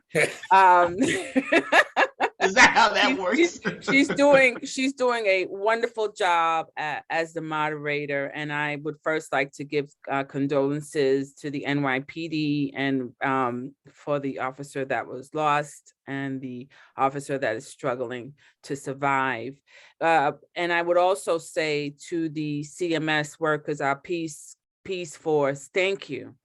Because when you're at home in your bed or with your children, they're out, because I see them walking the streets. And I know when things are happening, there is a little more relief that they're addressing the problems before they get bigger. So to Kevin and AU, you're on this, please, I just want you to know how much I appreciate and love the work that you do. To all the panelists, thank you.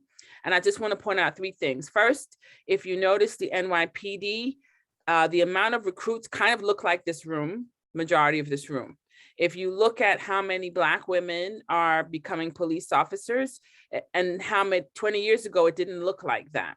And we still have problems with guns on our streets, even though we're increasing the number of Black and Hispanics in our police department. It has not stemmed the flow of illegal weapons to our communities. So my question to you, all 102 people on this Zoom, is what are you going to do when this is over?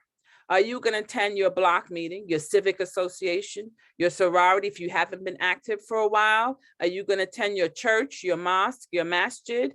Are you going to attend your PTA or your senior center? Because this only changes if we all get involved. And I know I'm preaching to the choir, and I thank you for the work you do. But for 2022, let's try to reach out a little bit more to make sure we're reaching those who are not affected by this forum this morning. So thank you very much, and I hope to see you all and talk about the bail reform. And you know why that's important? There's a lot of misinformation that is out there regarding bail reform, and our community is the one that's misinformed. So I hope you all join at 11 o'clock. And the senator said he's going to drop the links and so forth in the chat. I thank you for allowing me these few words. I could speak more, but thank you. Thank you, Assemblywoman, and it's noon. I just wanted to fix that. And Derek Davis, Senator Carmen's Chief of Staff, dropped that information in the chat. Councilwoman Natasha Williams, are you here before we move to our open forum? I would like to give you the floor. Yes, I'm here. Good morning. So I've just been listening, and I know I have some team members on the call as well listening. For me, I am walking in the spirit of listening.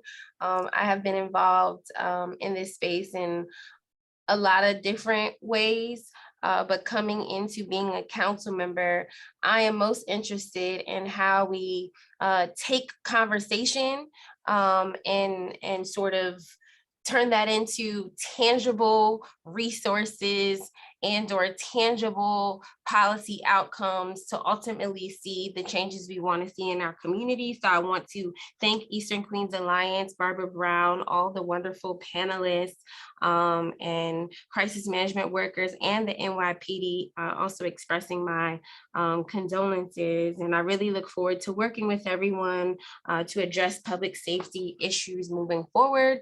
And I just encourage everyone to reach out to my office if you have any ideas. I'm all about, what do you want to see? I have a lot of personal ideas, but it's not about me, it's about us as a community.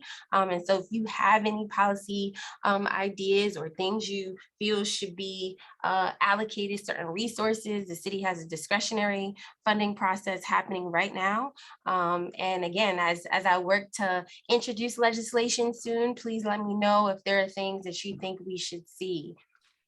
Thank you, Councilwoman, for those remarks. Okay, we are now opening up for our open forum part of this presentation. I've seen hands throughout, but now will be a good time to start raising them and or dropping in the chat. I will be doing both in no particular order. I will be calling you or asking your question out loud that I see in the chat. And while I do that, the EQA did want to ask one more question that this is specific to the chat. What can be done to build stronger, more positive police community relations? If you have any thoughts, now's the time to drop them in the chat. And with that, I am going to call on Felipe Ruiz. You are open to unmute your mic and ask your question.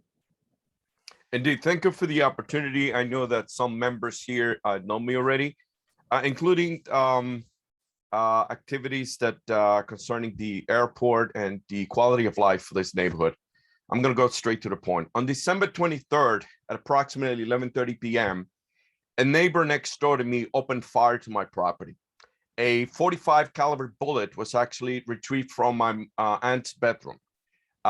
Due to the pandemic situation on December 23rd of 2020, no one was actually in that room. Consequently, what do we know? The facts are video camera number 1 shows the individual, which is the neighbor next door, with other individuals congregating and interacting, smoking marijuana, drinking heavily, and they proceeded to interact with each other. Camera number 2 at approximately 11:38, you can see the actual flash, the smoke, and the bullet penetrating my property. A casing was retrieved from this from the landlord who lives next door and their property. The NYPD Mr. also Ruiz, retrieved. I'm sorry, I don't want to cut you off, but I do need you to get to your point. To my point is that an investigation due to all of that evidence was completely closed.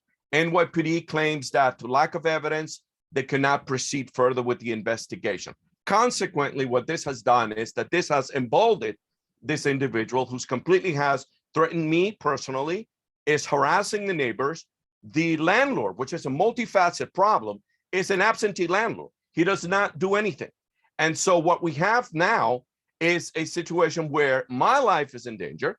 And then I would like to find out exactly, since we're talking about police relations, gun violence, this was a criminal act. The individual is beholden outside doing repairs as we speak right now in front of my neighbor's property. And this is illegal. And then, so the question is, at what point does one really then have the ability to acquire the police department to review this matter and actually then conclude whether or not this individual should be actually behaving the way in which he's actually doing? The fact is still. I'm going to cut you off because this does sound like a very personal situation, and we do have Chief Beltran and other. Yes, this happened to your property. So I would. I see. Right. If yes, I would like if. But it addresses all of these issues, as you know. Yes, it does. I would like if Chief Beltran, and I believe that he also has some other folks in the room, Hassan King, if you guys can just take that offline so that they can get that personal information from you and have that conversation. Moderate, my time. Yeah, I will reach out to them, and I thank you anyway. Thank you. Thank you, Mr. Anderson. Good to see you, sir. Thank you so much. Mr. Ruiz, if you could just send me the information in the email. I was trying to find the. Chief Beltran, this is a constituent case in my district. We've been working with Mr. Ruiz. My office will follow up with you, Chief. Thank you so much. Thank you. Thank you both. Yolanda, I hope I said your name correctly. Yolanda, you please feel free to mute. And I also please feel free to put your questions in the chat. You can direct them right to me, and I will ask them if you do not feel like speaking yourself. I do. You said my name right.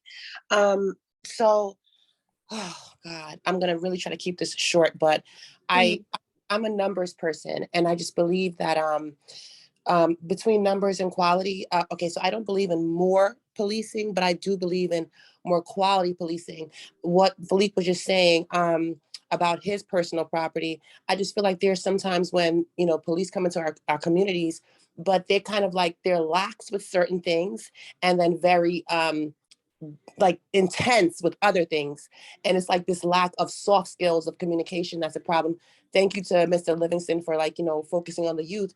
But a big issue for me, really, I live in downtown Jamaica, which is, like Jamaica Ave. There's, again, 22 homeless communities here. And then Senator Comrie was talking about, there should be 7 youth centers. And I'm like, so close some of these homeless communities. There is no other community like Queens, such as Harlem and Brooklyn, that has this many high schools. We have high schools on top of high schools. We have Hillcrest. We have so many things with all the youth here. At the same time, we have all the homeless communities. It doesn't make any sense. It doesn't add up. And then what I see happens, because I've spoken to police officers in the street, they get lax. And I told, in my last meeting with my council people, I told them, the police officer said to me, oh, if we keep harassing them to move and to stop loitering and smoking and drinking, it becomes a game of cat and mouse. And it's so there's no importance there as far as them improving our communities, because with people like, smoking weed, getting the balls, the corner boys on Parsons. And yes, Yolanda, I'm sorry, what is, do you have a statement or a question? my statement is, okay, I feel that there needs to be better allocation of where our funds are going in Queens entirely. My question is, how can that happen where we can allocate better the funding, whereas I don't believe in defunding the police, but I do believe in funding the community in the correct places? How do we, to have 22 homeless shelters in a 5-mile radius is ridiculous. How do we fix this? Where's the funding? What's happening? Thank you. And I'm gonna actually just tag Assemblymember Anderson and any other elected officials in the room who would like to tackle that specific question. And thank you for the statement. Yeah, thank you. Excellent job moderating, Tunisia. You're doing incredible. And I want to thank you, Yolanda, for just posing that question. And so that's going to be our challenge the next month and a half as we're negotiating the state's budget. It's going to be a resource battle. 213 legislators across the state, and it's going to be my job to partner with Alicia and Senator Comrie and my other colleagues here in Southeast Queens to figure out how more resources for permanent housing can exist here in Southeast Queens. Permanent housing that has wraparound services for folks, individuals who are struggling with substance abuse, who are struggling with mental health issues, who are struggling with many of the social circumstances that you are seeing play out all throughout our communities. It's going to be our challenge to make sure that the legislation that we passed last session to see how we can make more permanent housing or convert hotels that are often transient to spaces of permanent housing. It's going to be a challenge to make sure that as our brothers and sisters who are coming home have spaces for real, true, affordable housing with wraparound services so that we're not seeing the social ills and issues pour out into the street, but we're seeing individuals who now have a safe place to live and they're coexisting in a safer space with our neighbors. But it's going to be a challenge. And I believe in a model of co-governance. I believe in a model of the community governing with me and sharing their ideas on how we can do this better so that I can push those ideas with my colleagues and push them so that we can have a safer and healthier community. But your question and your concern is very real. And we have a challenge, and we have to make sure that that challenge bodes more resources so that we can address the root causes of the issues that we're seeing on Jamaica Avenue and all across Southeast Queens. Right, Assemblymember Anderson, though you do not represent Jamaica, Carl, I know is in here and your Deputy Chief of Staff. Yolanda, if your staff can just drop your information in the chat and direct and connect Yolanda to her elected officials, that would be awesome, right? Because we're here about action. Jonathan, your hand's been up for a minute. You can speak now. Okay, thank you. Thank you so much. I'll get right to the point because I'm going to be quick and then ask a question. Hopefully we can get some feedback.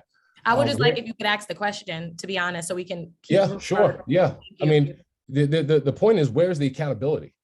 That's where it comes down to. We have a lot of initiatives by all types of people doing the work in the community, which I really appreciate. We have Jonathan Darsh in the CCRB who does tremendous work and has the level of consciousness to deal with this. Where's the funding to the CCRB so they can act accordingly and hold people accountable? Is there anyone on this call within the agency of the NYPD who could really speak to where's the level of accountability? Is there any legislator on the call that could speak to how come we can't get and do what we know prevents crime and really impacts the community in a positive way, to fund education, whereby young people could be gainfully employed? Where is that? I mean, the anonymous complaints, if you read in the chat, and I'm just trying to build some, so we can have some context here.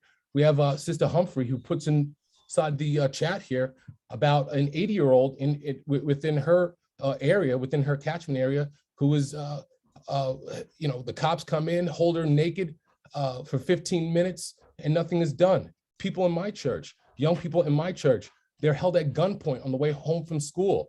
Their book bags dumped on the ground. Jonathan, I'm just gonna and cut you that. off. So the Jonathan. question, I'm getting right to the point. I just want No, to no, know. you asked the question, so I Yes, just I wanted to make did. sure I brought it back to the top, right? True. Just let me do my job here. So Yep. your question was around accountability, and what I want to do is take that to the two folks that you said, because I know Yeah. we saw the chat, and I do believe what Loretta put in the chat was very specific and Yes. troubling, right? But we're here for answers. So I'm gonna Absolutely. first, right, give you to Jonathan Darsh to talk about that, and then to Chief Beltran, so that we can go to the next question. Thank you so much for your question. Thank you so much.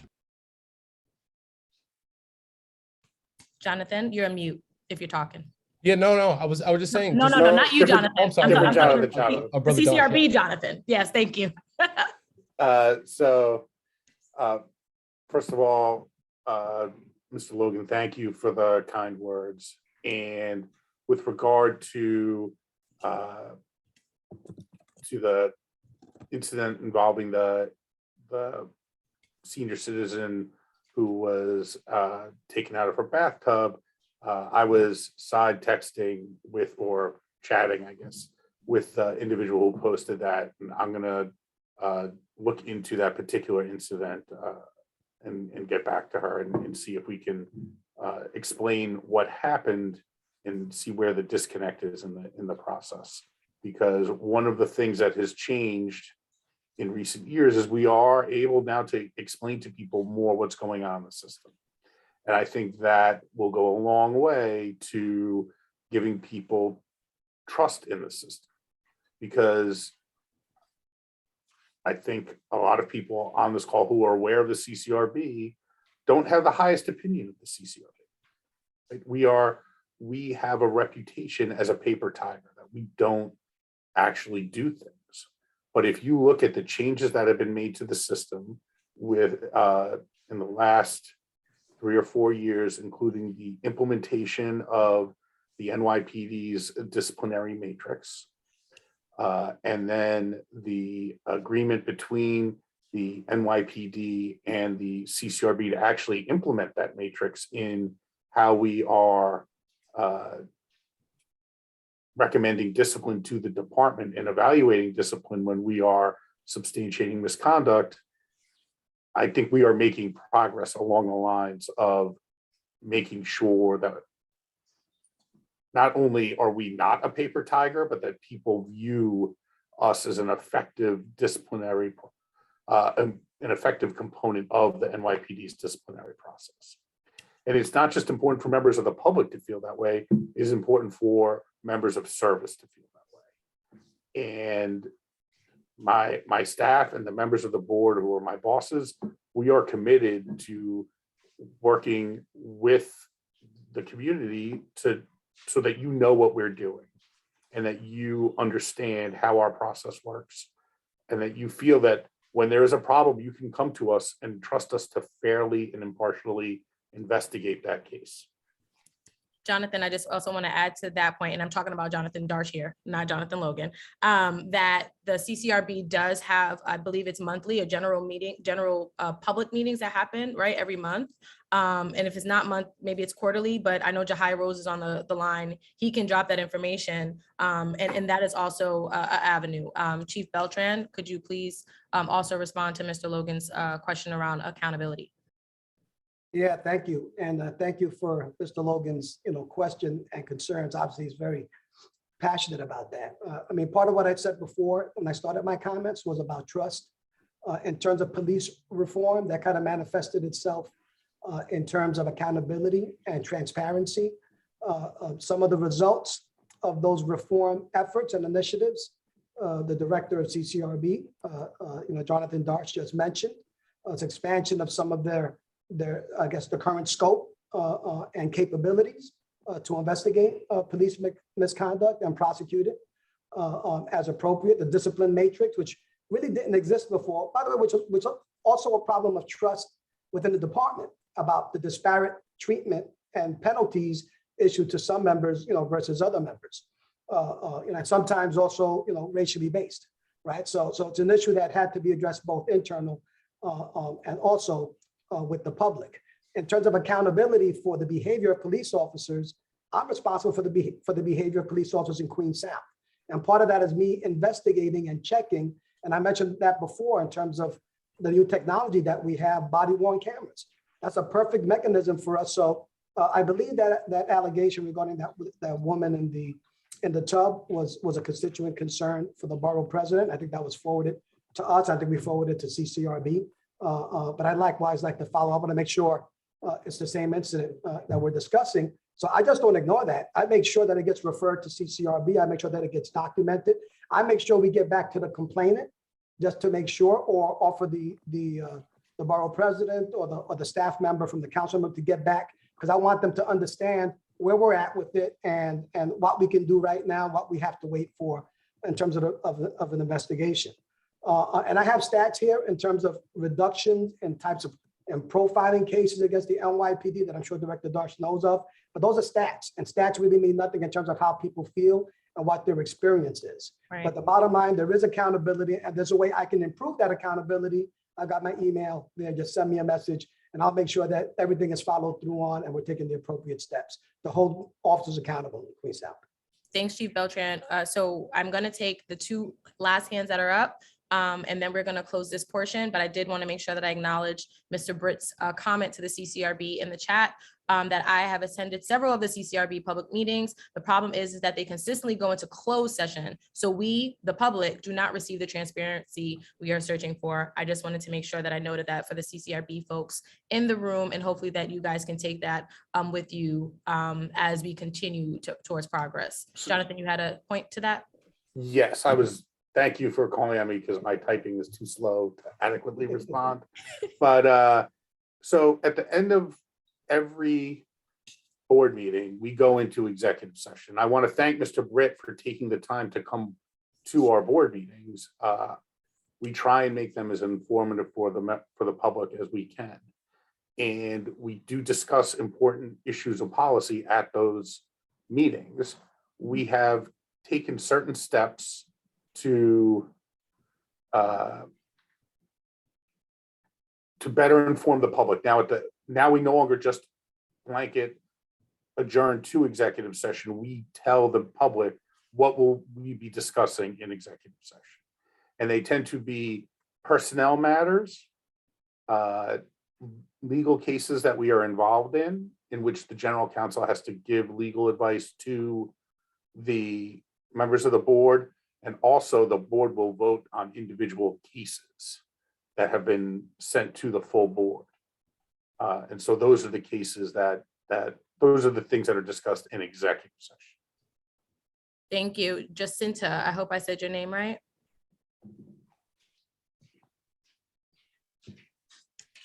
Jacinta NYC Jagger, I can't see the whole thing. Are you still here? I'm going to have to move on. Okay, Patrick. You're muted if you're about to talk. Hi, good day all. I'm gonna make my questions short and simple so we can have robust discussion. This forum, as analyzing the results of the EQA survey on police community relations, one of the things that came out consistently was training, and different areas of training for police officers. So this would be directed to Chief Beltran, and that is given the fact that we're having this forum and the police department would like to partner with CMS groups and so forth. I'm thinking that this would be a great opportunity for recruits when they're in the academy to come to community council meetings, police council meetings, to come to forums like this, to get a better understanding in the training process of how to police and how to respond to the community and be sensitive to some of the concerns. And also the second part is there's this police culture of brotherhood, sisterhood, and in that brotherhood and sisterhood, there needs to be a cohesiveness in which the police have each other's back and they work together, but sometimes that cohesiveness can transcend to signing on to bad behavior. And that bad behavior can result in a pile-on effect, as we may seen many times where police come to a scene, they don't even know what's happening, but they just jump in with the kicking and the beating and the stomping. There should be a culture of just say no to your fellow brother, sister in uniform. If the behavior is bad, just say no, don't sign on. And that's something that I would like you to answer to. Thank you. First of all, great questions, questions that came up and that I had to deal with in my tenure here and immediately when we started receiving new officers. So I think you'll be comforted to know that I instituted, and AU can attest to it, and I'm not sure if Mr. Livingston, but at the precinct level, but part of what I do for the borough orientation, once those new recruits come out, they don't hit the streets till they're here for 2 days, and I pick topics and speakers that they need to speak to so we can customize their service for Queens South.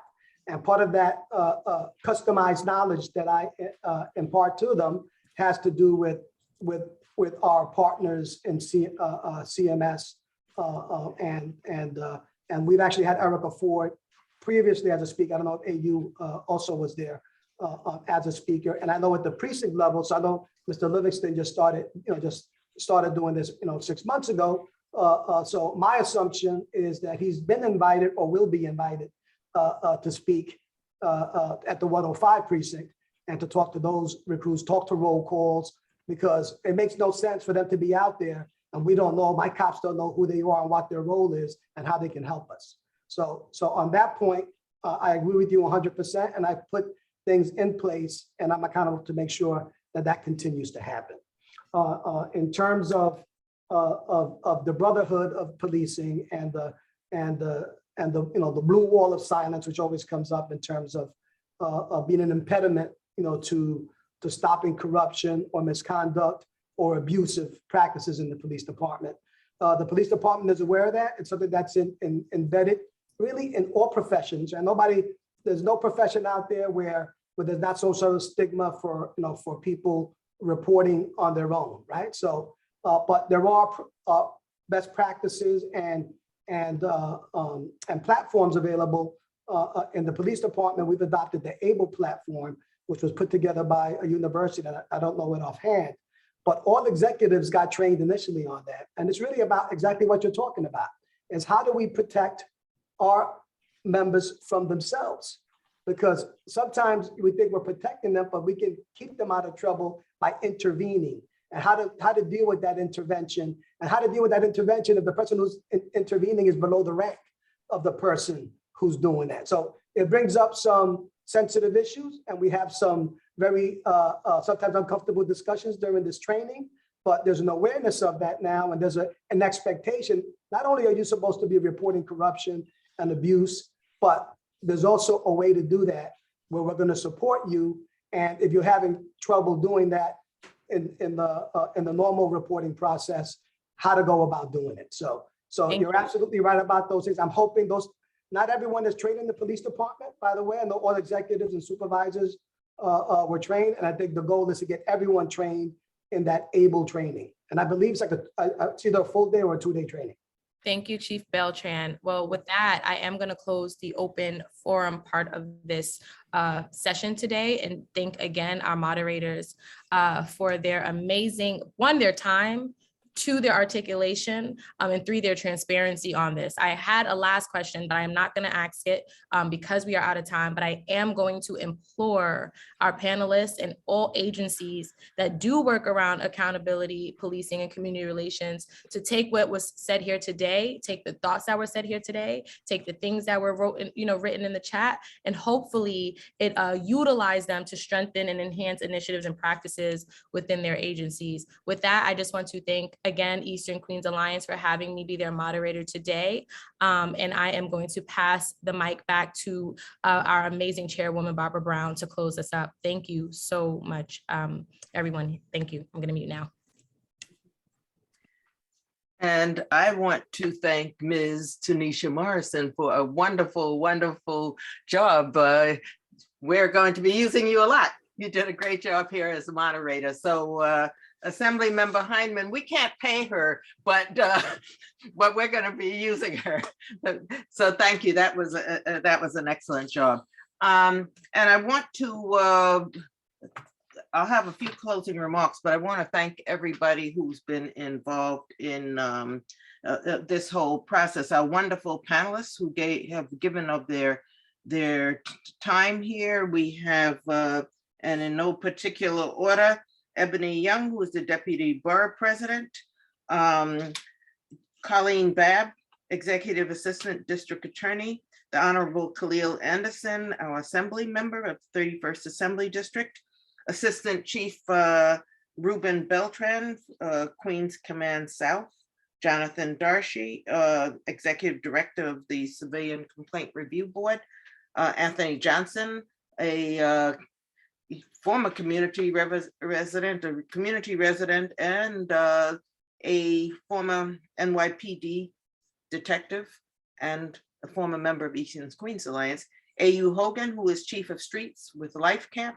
and Kevin Livingston, who is the founder of 100 Suits, and all doing wonderful jobs.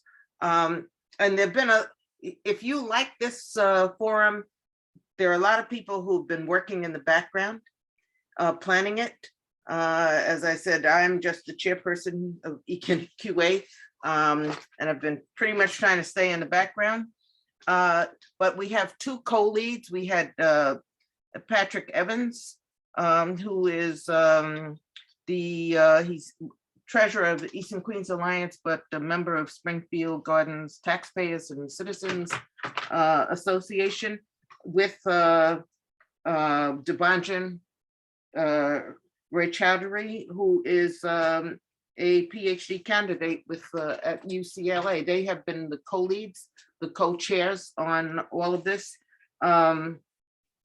Administrative assistant Gloria Boyce Charles, who has been doing a wonderful job taking notes, keeping people on track, making sure people are doing what they're supposed to do.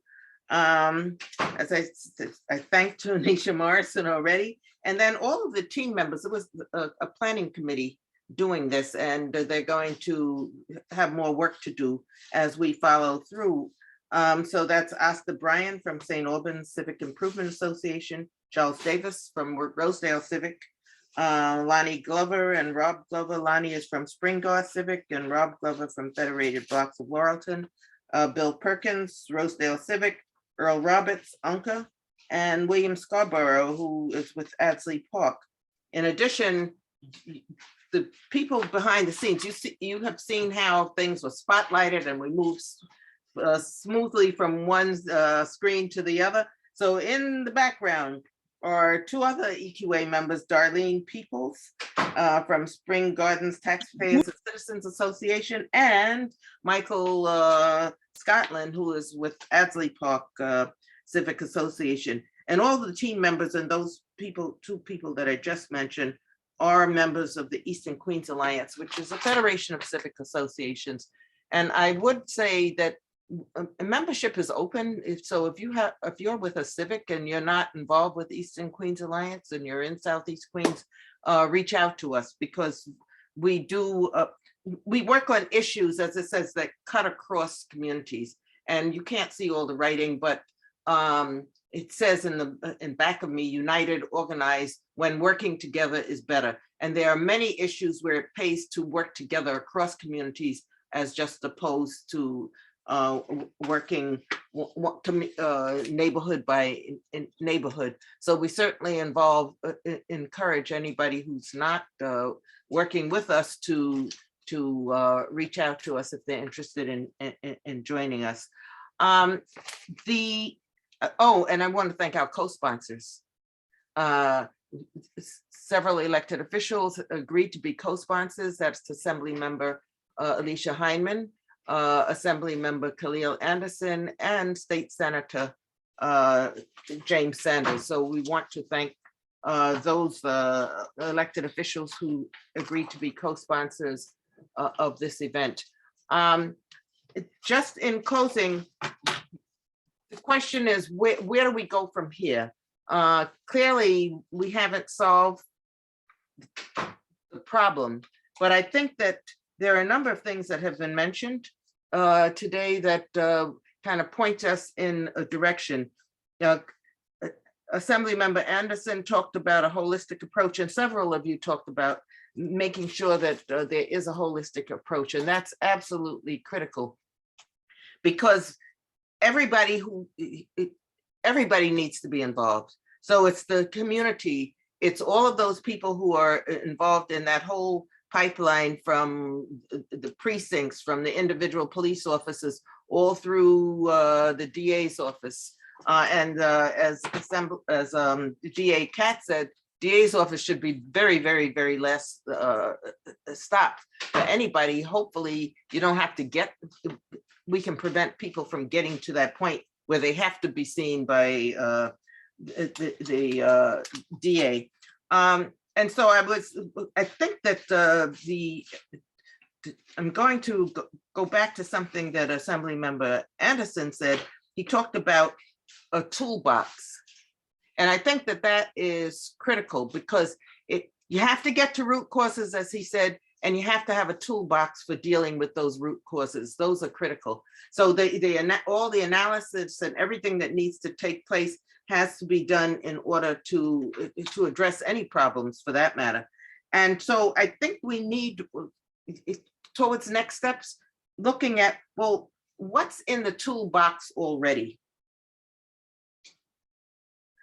And so making some kind of codifying exactly what's in that toolbox and what's working that's in the toolbox, what's not working, and what needs to be maybe just refined. Because if you don't analyze those things that are out there already, then you can't kind of move forward in a successful way. And then the other question is, what else is needed in the toolbox? And as you all sit there, and we're closing out, but maybe you can just jot down some ideas that we can move forward looking at in terms of what should be in the toolbox, what's in the toolbox, what else would you like to see in the toolbox? And Mr. Logan and I think a couple of other people talked about accountability. Well, if you have things in a toolbox, and you constantly have to have ongoing evaluation. What's working, what's not working. Every time something happens or you put something in place, you really need to be having a constant conversation about what's working and what needs to change. Because if you don't do that, if there's not that ongoing evaluation, things sometimes get, I'll say, stuck in the mud, and they're not doing what they were originally set out to do. So moving forward, I think that we need to, and I'll use that word again, codify what's there already and where we need to go from here. And that's a tall order. And we need everybody involved, not only all of the people who are in some level of law enforcement, but we need all the community involved. Because if the community is not out there working, and all the solution is not within law enforcement, as was said during the panel discussion, a lot of that solution may be just with the people who live and work in Southeast Queens.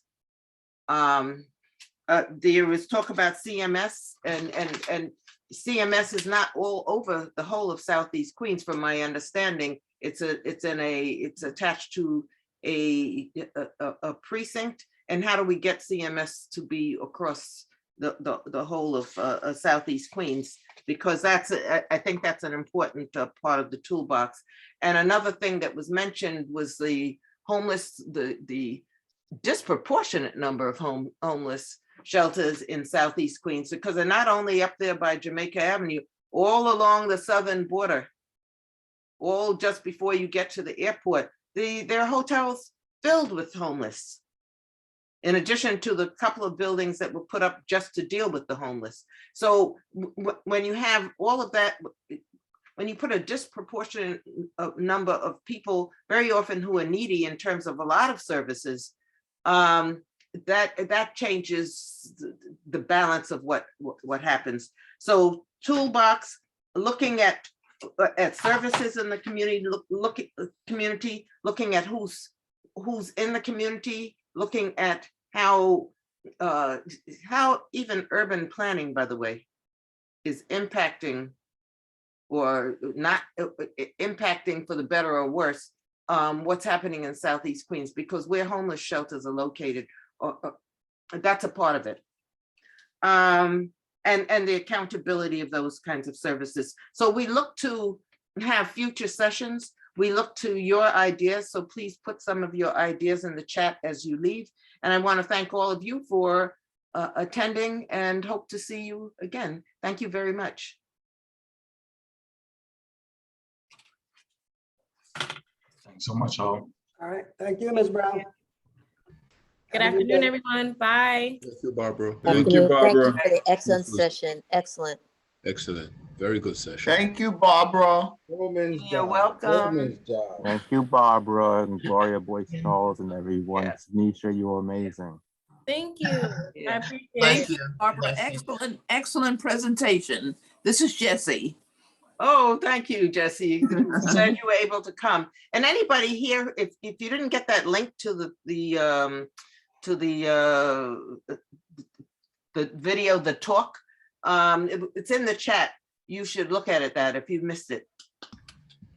Thank you, Tanisha. Wonderful job. We love you. I love you guys too. Anytime. Great Tony job. Johnson, Tony Johnson, glad to see you. Same here, my brother. Same here. It's Lonnie. How you doing, man? The struggle goes on. How's the family? How's the Everybody's family? doing great. Glad to Doing hear you. great. Glad to see you, man. You be Same. well and be safe out there. You do the same. Thank